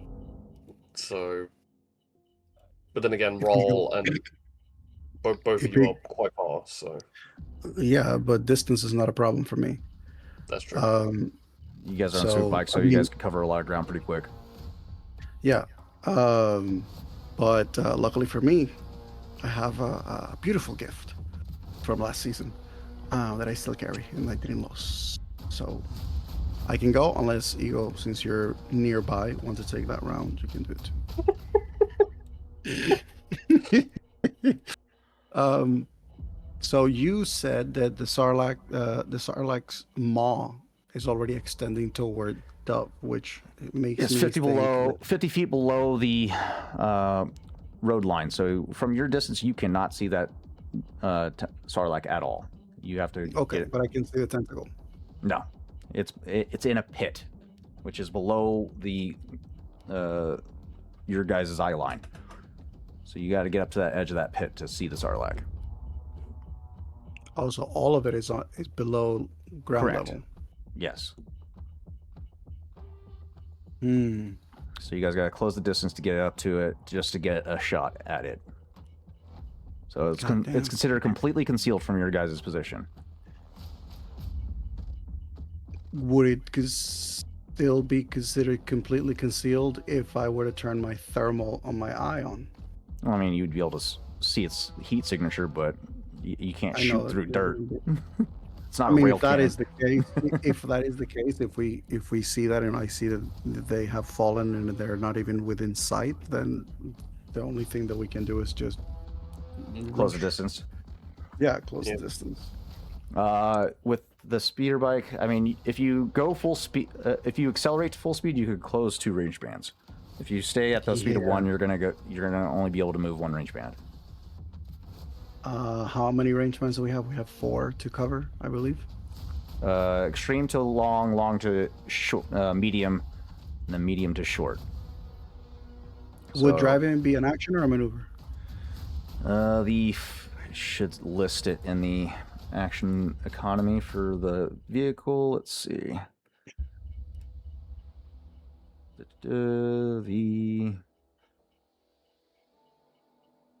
Where are all my? Oh, I removed all my ships. Damn it. There we go. Restore defaults. Fixing that. There we go. A fly drive. Accelerate. The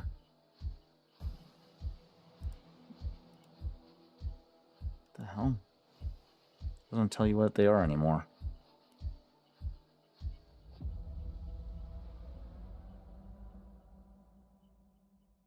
Are you looking at the Jaeger? The maneuvers. Trying to find out what the maneuvers are for vehicles. But they don't list what the maneuvers or actions are anymore. They just say. So accelerate, decelerate, change vehicle speed by 1 step. Yeah. I believe that should be a maneuver. If I remember correctly. Yeah, it is. It is.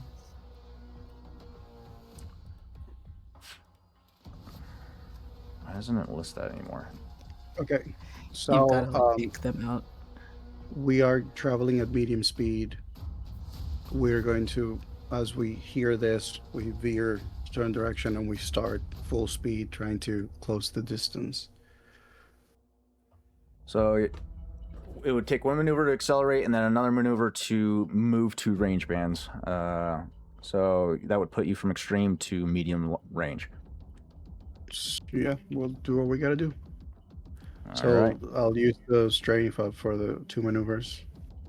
I think it's 2 strain. No, Two. not. You use your action to maneuver, so that true. it doesn't cost strain to do so. But I can then, does that mean that I can still spend?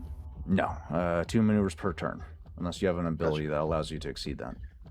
Definitely not for piloting, I'll tell you that much. All Did right. not know that this was going to be the thorn on Oho's side for this session. Well, we're here now, so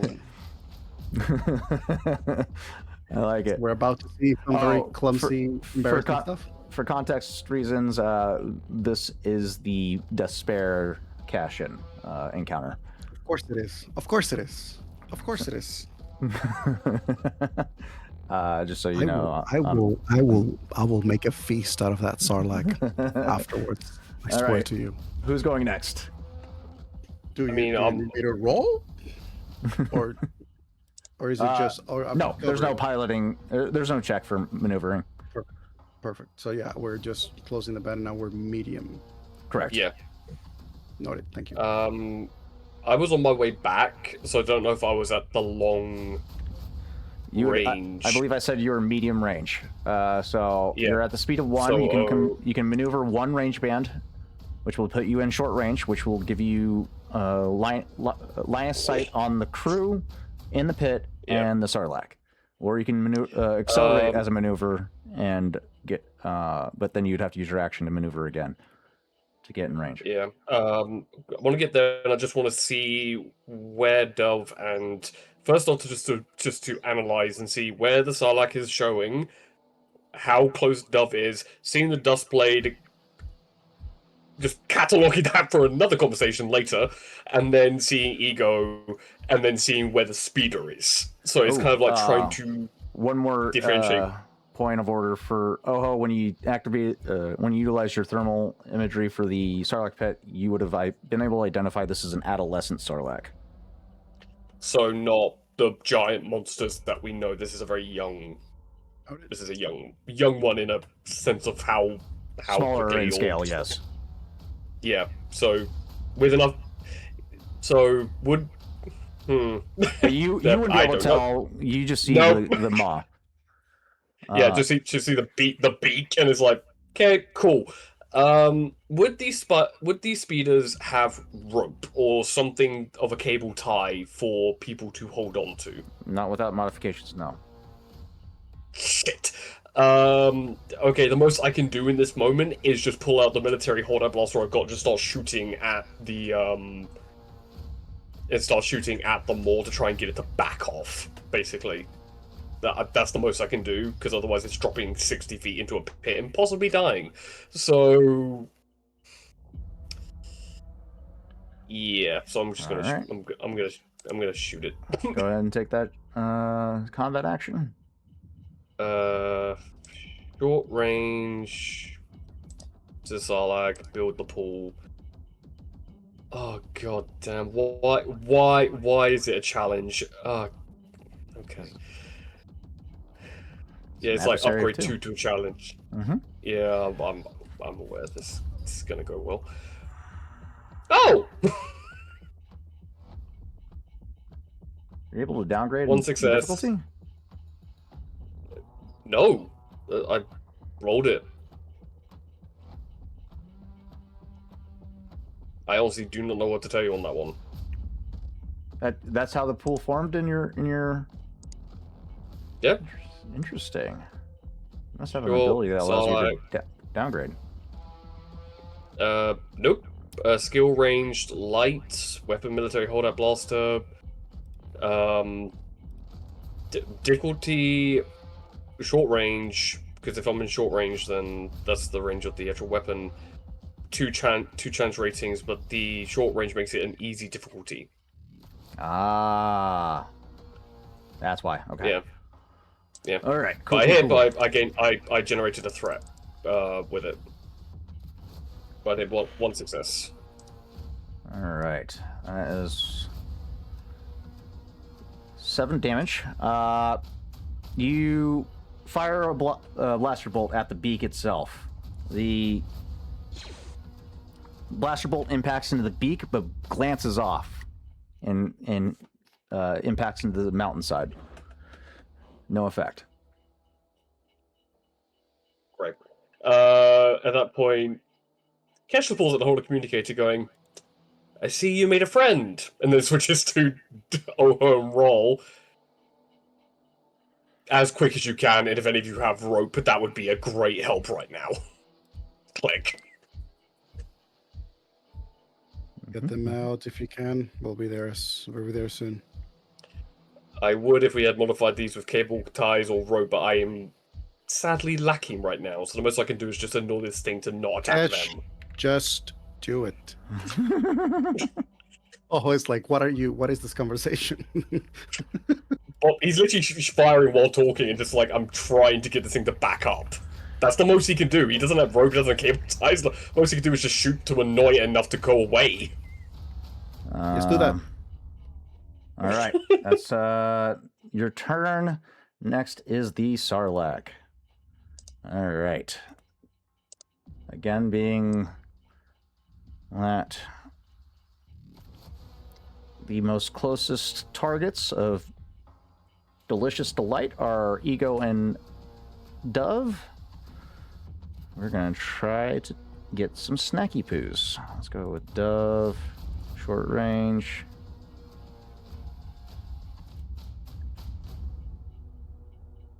Okay. And roll a Sarlacc.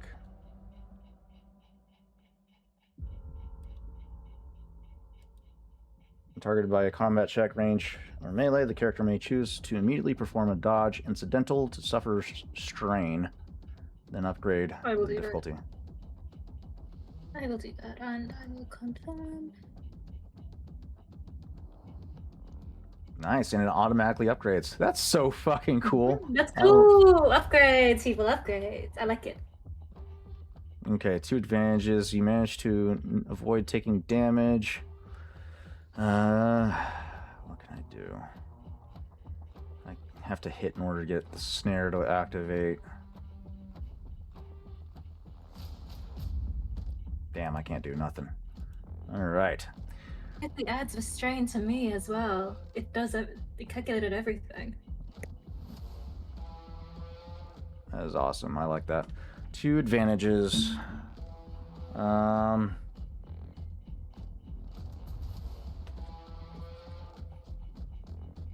Let's go ahead and give you, Dove, a setback die to your next check. All right. Okay. Oh, again, just as a reminder, everyone that failed their resilience check initially do have setback die to calculate in these checks. Don't forget. Next player character for initiative, please.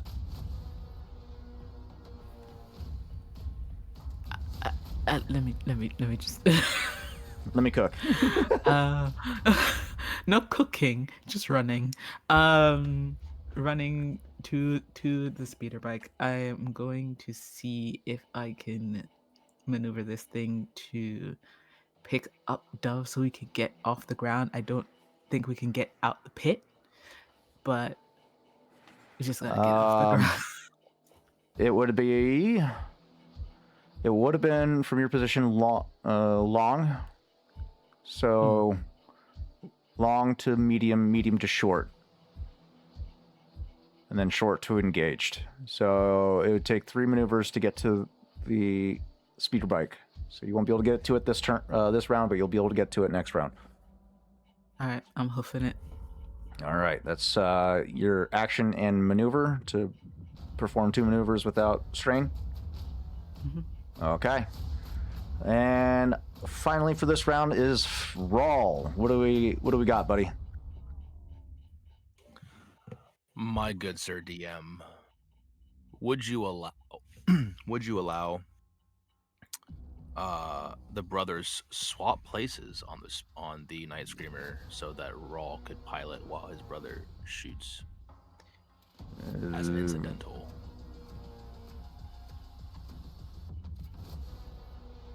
You guys want to switch seats mid-flight at a high rate of speed? Hey man, they've done more dangerous It things. sounds like something they would do. You can't lie. It does. It sounds like something we would do, but it does sound like something that probably would have been cooler when we had the stats from last season. It does sound like something you guys could do. We can do that. However, it is going to cost you a check to do so.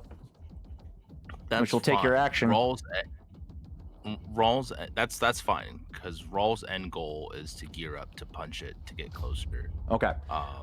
So go ahead and give me a hard coordination check. Again, if you failed the resilience check at the start, you do have then you have to add this setback die.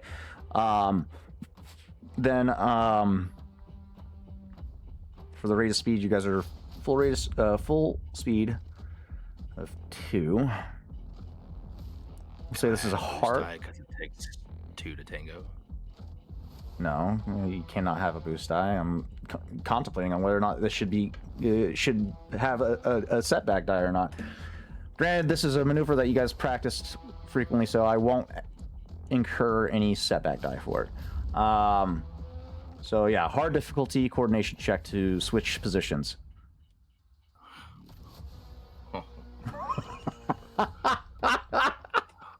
I'm afraid to roll after seeing that.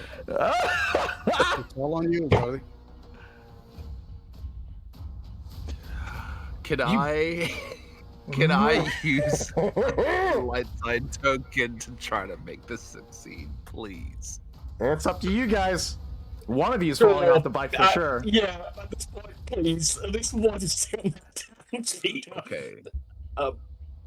For our audience, the brothers collectively have rolled 1 failure and three threats. I swear to fuck.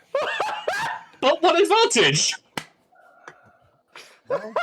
This was a short season, everybody. All right, what's fall damage again? Can we just Fall agree that damage. it doesn't happen and we just continue on? No. I wish you could. What is I am- happening? I am so stoked right now. Oh boy. What's wrong? Something is wrong with this whole season. Except for Grab Dove. it, Dove's throw it doing away. great. Oh my god. Dub. That's hilarious. All right, fall damage. This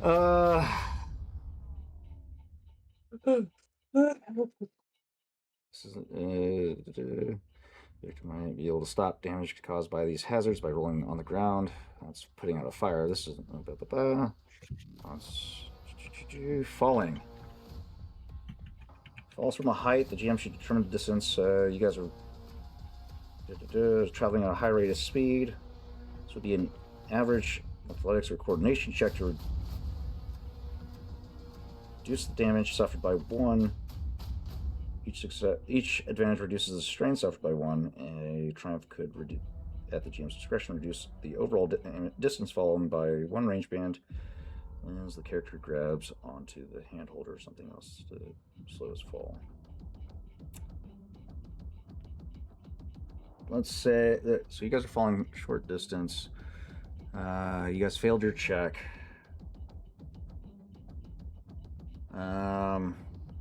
So if you guys have any advantages remaining, you can reduce the amount of strain that you suffer with this fall. You guys will be taking 10 wounds and 10 strain. Okay. Let's see. I believe you guys might be able to reduce it by soak. Let me double check. Also, Raul, you would have cleared any strain from the journey over before. Yes, that is correct. Oh. Yeah, you are correct. Damage is reduced by soak. The strain is not.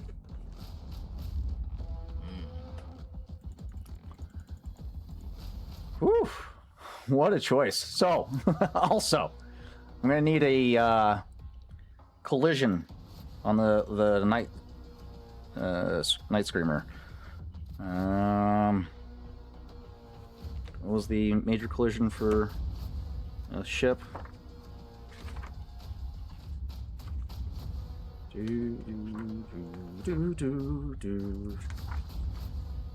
Oh boy. You guys, I'm sorry to laugh. It's hilarious. Oh man. You guys would have been... Oh shit, now you guys are on foot at medium range.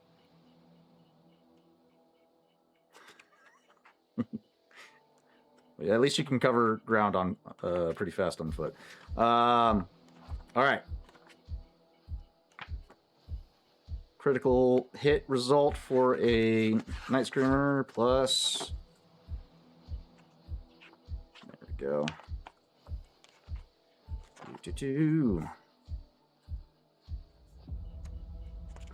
Critical hit. There we go. Here we are. Collisions.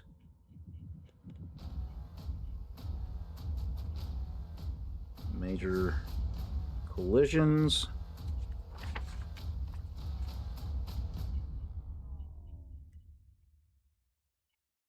The Jaeger does not have any defense zones, correct? It has Durasteel plating. Defense zones specifically. Shielding. It has a forward shield. Okay, so you can add 10 to or subtract 10 from the result. Go ahead and roll a crit hit on the Night Screamer.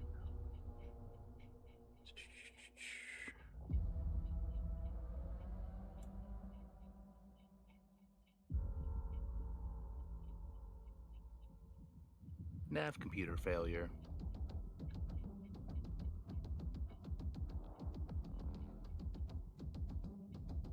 Oh, what?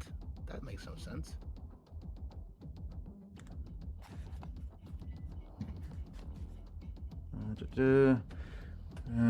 Cannot jump to hyperspace until if the ship or vehicle is without a hyperdrive, the ship's navigation systems fails, leaving it flying or driving blind, unable to tell where it is or where it's going. So it cannot fly on autopilot or anything like that. It's just which it doesn't do. Could have been worse. Could have been worse. Could have been much, much worse. Does that mean the slave circuit's damaged? Sure. I don't know what that means. That's what we use to remote control the stuff. Oh yeah, the remote control systems. Yeah, then you can say that that's partially damaged. Just gonna have to take time to fix it.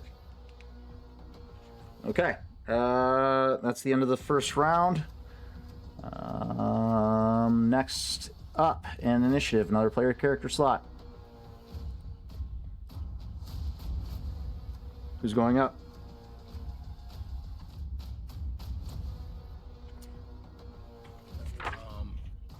How far away did the Night Screamer land? I would say it's probably... You guys were going directly at the Sarlacc pit to get to it. So I would say probably Ego and Dove, you guys see the Night Screamer fly overhead and land on the far side of the pit. It does not go in Sarlacc's mouth. You didn't roll that bad, but... So now it's down here with us. Yes. Great. So, just shooting at the Sarlacc and just seeing the Night Stalker go screaming by without Ral and Oho attached. Correct. Great! What a thing to see! I still vote Dove goes first, because she's currently... Yeah, we can do that. Yeah. I'll take another swing. All right. Are you still going for the tentacle, or are you going for the maw? I'm still going for the tentacle because that's the one that's still currently trying to smack at us. Okay. And adding a step back die. Is that the black one? Yes. Mm-hmm. Thank you. So yeah, 2 setback die. 2 successes, 1 advantage. You gotta add 1 more setback for your. I added it. No, 1 more because you have two setback die for the environment. Oh. So just 1 more is d6. Yeah, there you go. That's still 1 success, 1 advantage. That brings it to a 9. Okay. Okay.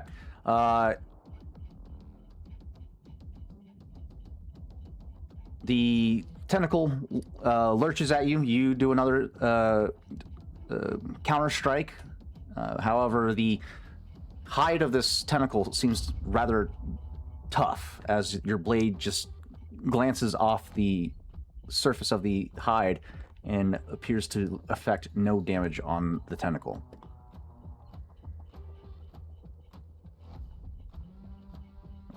Anything else? It's a tough boy. Is that even with the pierce? Oh, you do have pierce. That's right. Yeah, I've been having pierce. It's right. Here's It even 2. says on nicely for you. So 9, so that's another 1 point. Okay. From the previous roll, that would have been. Where's your previous roll at? Of 10.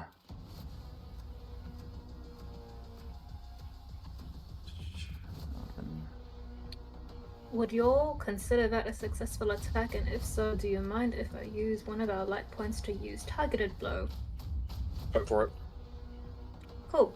After making a successful attack, may spend a destiny point, add damage equal to agility in 1 hit, and my agility is 5. So 3.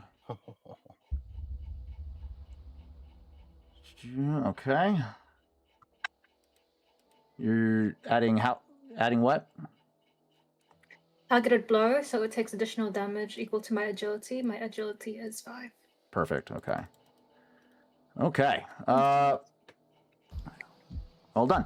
So instead, as the tentacle lurches forward, you do upward strike, chopping off the tip of the tentacle as it retracts back, sending out gouts of violet blood everywhere as it reels from the pain and squeals. You managed to get a pretty good hit on it. Well done. All right. Anything else, Dove? No, that will be me. All right. Next player initiative, please.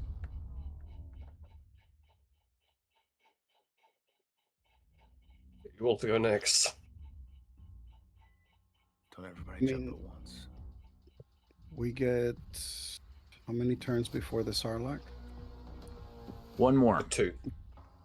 We have So- one more. Yeah, this one and next one. This one and next one. Yeah. So it's up to you guys. I think that the people that are closer to the Sarlacc, if you have things that you think can be useful before the Sarlacc's turn, I think that it is more useful to give those to you guys.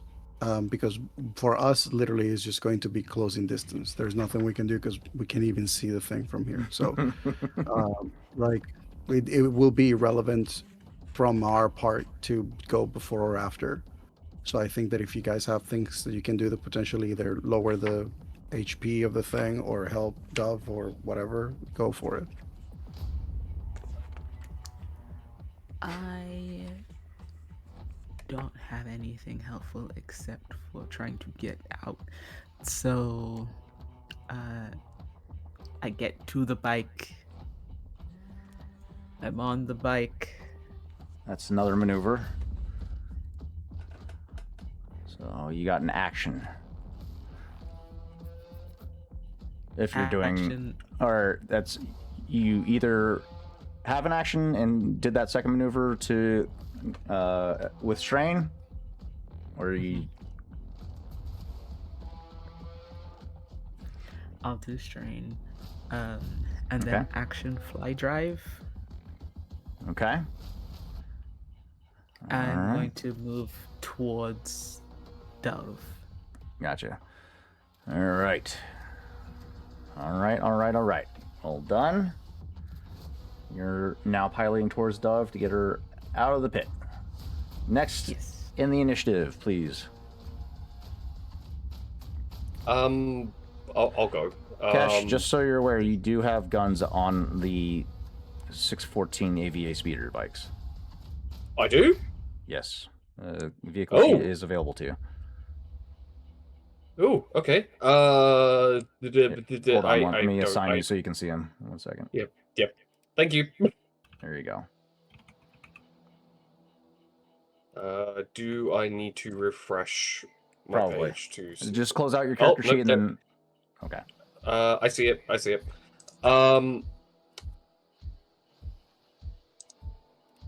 Can I aim the forward gun batteries at the Sarlacc's maw? Yeah, you can use a maneuver to aim. Yeah, I'm gonna use maneuver to aim. So I'm gonna aim at the Sarlacc. build my pool. Oh dear lord. Oh wait, no, hang on. The distance is short right now because that's my radius. Correct. So what? Okie dokie. And then the Sarlacc is Yeah, a silhouette. Yeah. So lay it on me. You're good. It should calculate automatically. Yeah, there's 1 setback die, 2 difficulty plus the 2 upgrading it to 2 challenges, and we'll see what happens.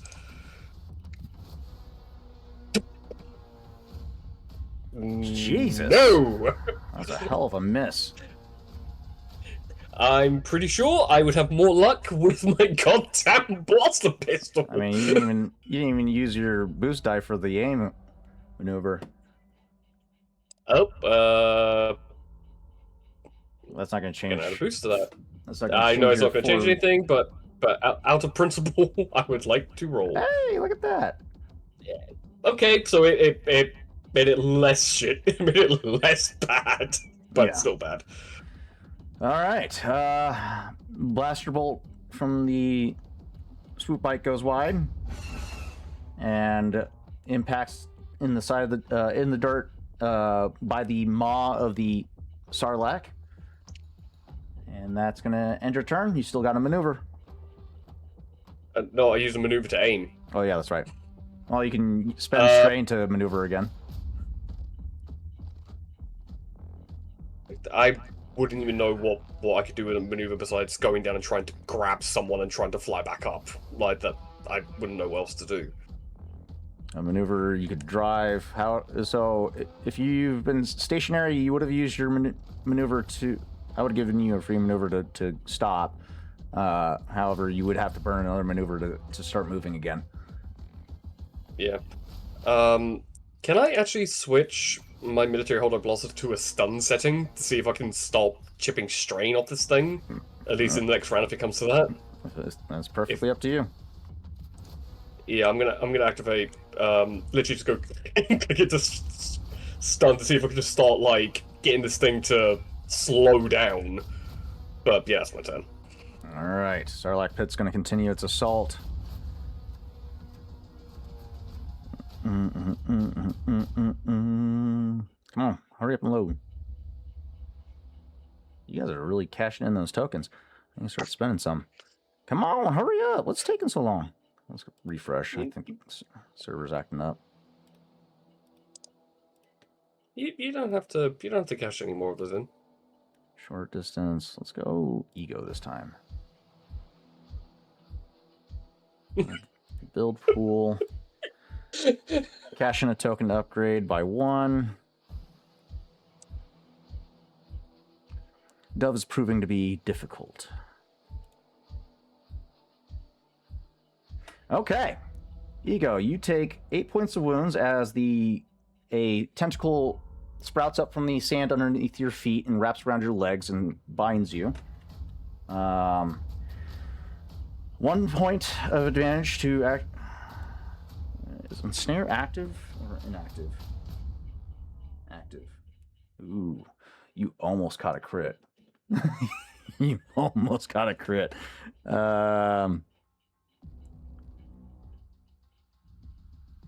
So you are considered ensnared. Run in. Story of my life. Again.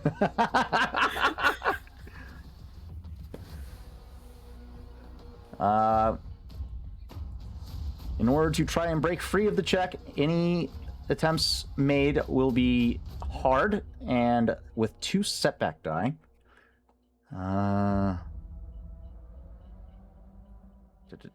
And as you're ensnared, you are dragged closer to the Sarlacc pit. Does it drag me off the bike?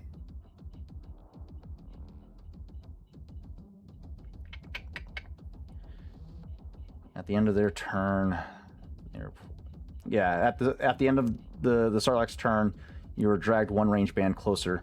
So yeah, you get yanked off the bike. Cool. Take. Oh no.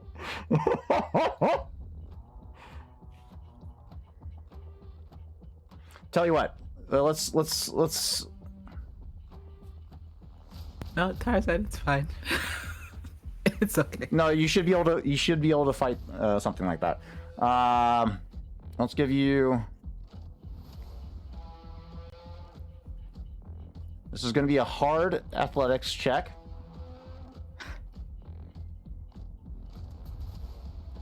I'm real dainty. Or hold on, Thank what's you. there? Ooh, I lied. It's not hard. It's not formidable, daunting athletics. There's no way. There's always a chance. Never say Sure. never. Okay. Daunting athletics. Oh, Oh, what? whoa! Ego, you stay on the fucking bike, okay? How? I don't understand.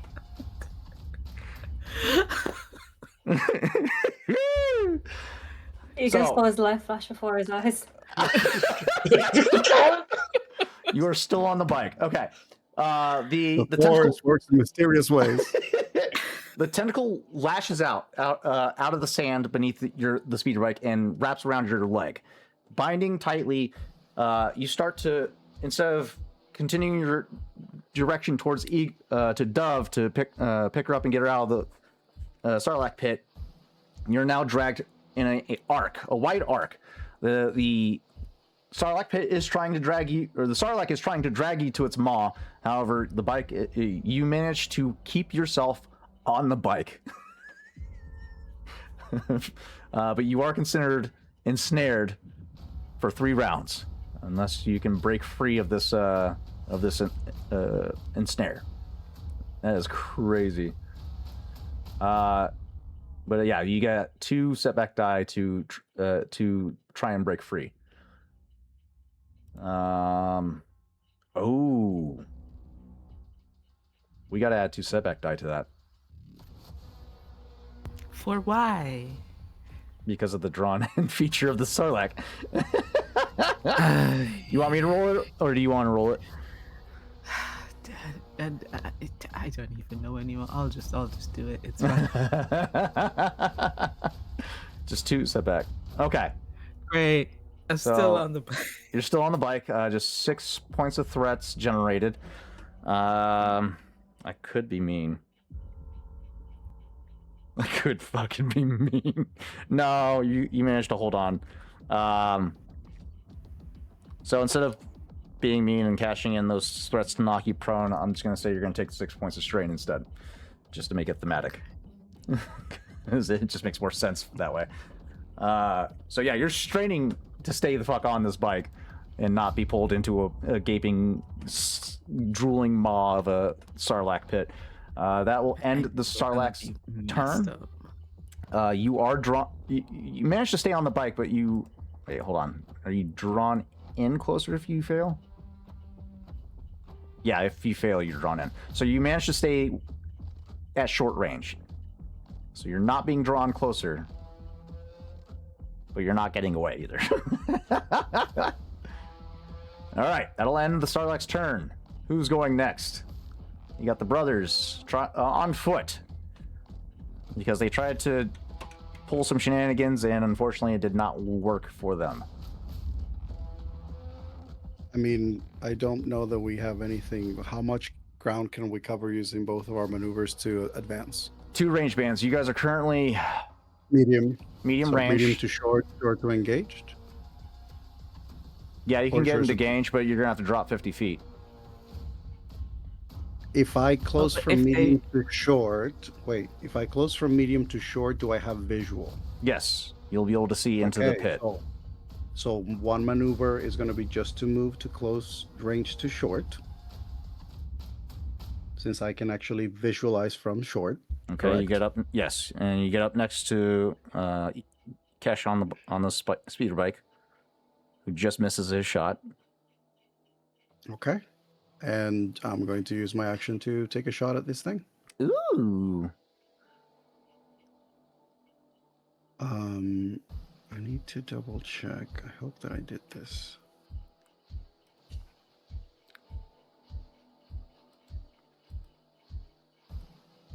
Okay, I did.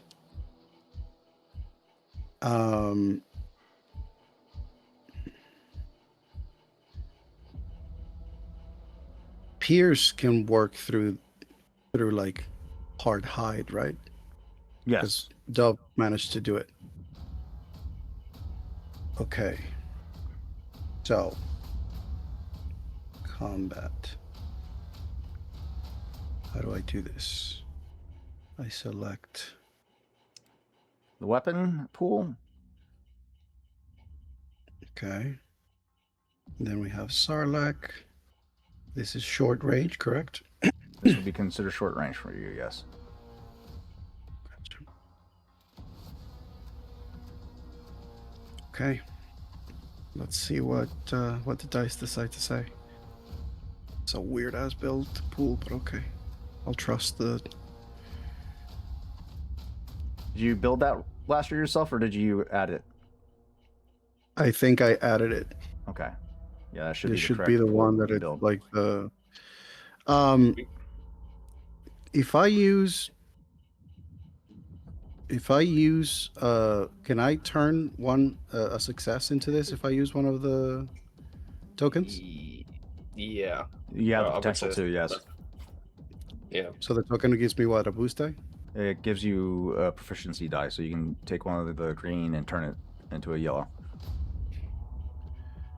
So I'm gonna upgrade. Is it what, upgrade? Yes. Mm-hmm. And then what, upgrade positive? Upgrade positive, yep. Okay. I didn't mean to do that. Let me. Wait, what? Something How happened. is that? Is that me? That was me, my bad. Delete. There you go. So I do. Do I do upgrade or do I do reroll? Upgrade, I believe. Upgrade. Upgrade. So upgrade positive. Mm-hmm. One success for advantages. Nice.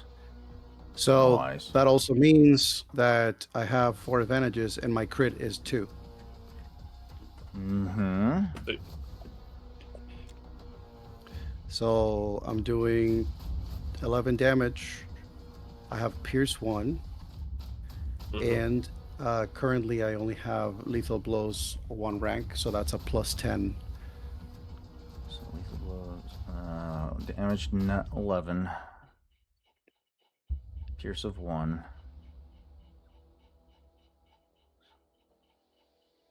Math here. This would be 3. Okay. So 3 wounds. Okay. You managed to strike the side of the neck of the maw.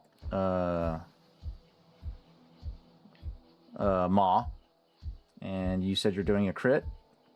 Mm-hmm. I mean, what else can I use the other 2? Because I could use 2 advantages for that crit. Then I have 2 others. Does that just add more to the crit? No, it does not. You can't crit multiple times with the You same can use 2 advantages to give someone in the next go a boost die. I believe Yep. it's I'll the other thing I'll you give can that to roll. All right. Actually, no, I'm gonna give that to Ego. And then what's your lethal blows rating? Currently it's plus 10, so it's only 1 rating, so that's plus 10. Sweet. How delightful. Fearsome Wound. The target increases the difficulty of all presence and willpower checks by 1 until the end of the encounter. Nothing too crazy. Okay. That will end your turn. I believe that's all I can do. All right. And then last turn on the initiative, if you will. Right. With Rawl being flung super hard from his mighty steed.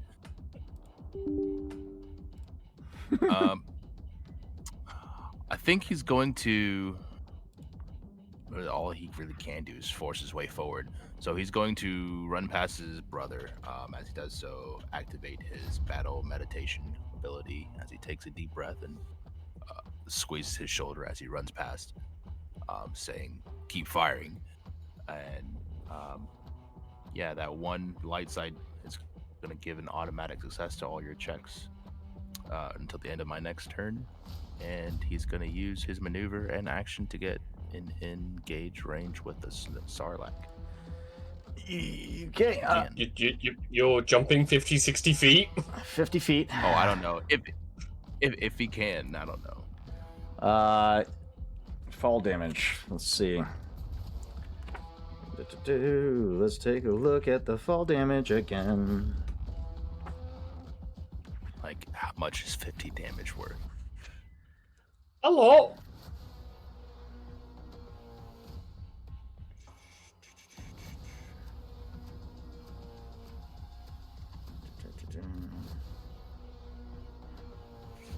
$50 feet. That would be medium range. 50 feet. No.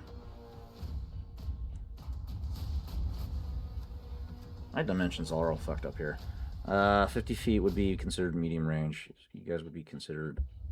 So you guys should be technically considered medium range from the target, because you guys are only 50 feet away from...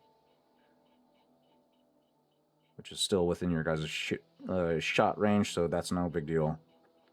So if you decide to fall the medium range, it's 30 damage and 20 strain.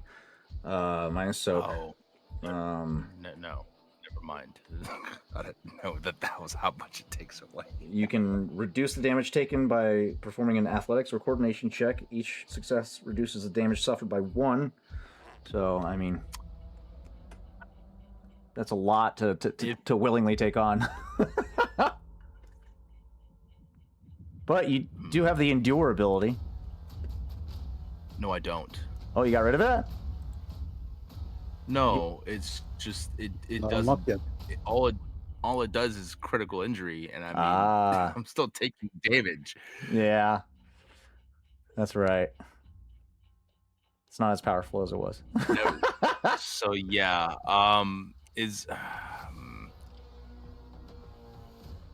still utilizing, because it's passive to utilize my force ability to give the automatic success. But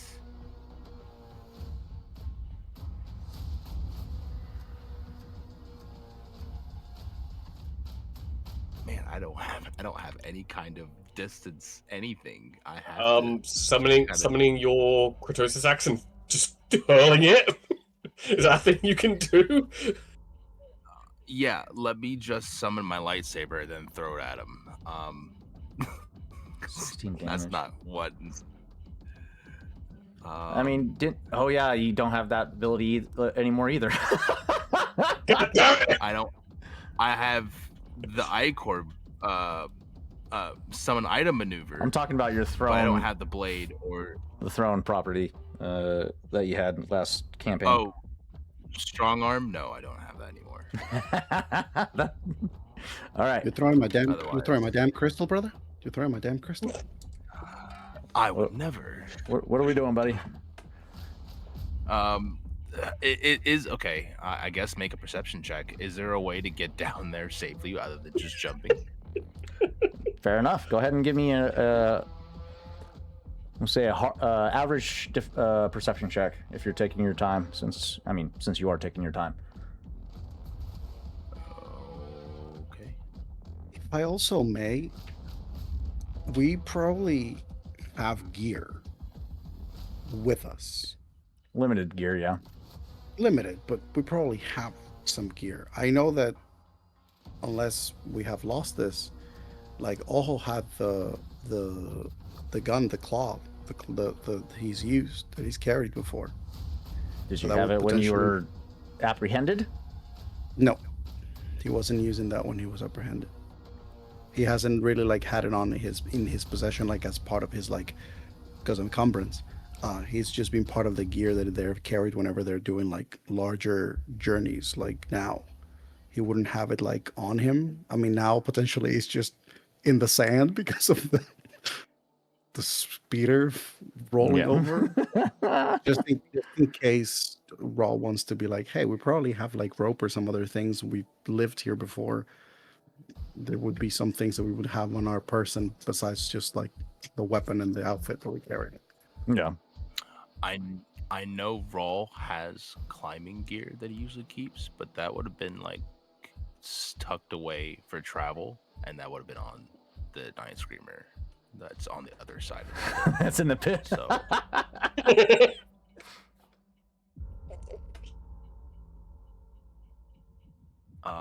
yeah, perception check. Here we go. All right, let's wrap this up so we can call it a night. Got nothing. 0 successes, 1 advantage. There's a gradual slope on the far side of the pit. That would be considered long range from you. That you can reasonably climb down without much hindrance. However, you're going to need some climbing gear to get down the hole on your side. All right. Okay. That's going That's to all I can do. I have something for later, but yeah, go ahead. That's going to conclude round 2. And I think that's a good point to cap off tonight's episode. We'll pick back up next week at the same time, same place. Thank you, all you wonderful Tubi Dicers, for tuning in to tonight's episode of Star Wars Edge of the Empire. Scratch that. Star Wars Force and Destiny. And we'll see you guys next week here on Tubi Dice Adventures. Have a great rest of your night.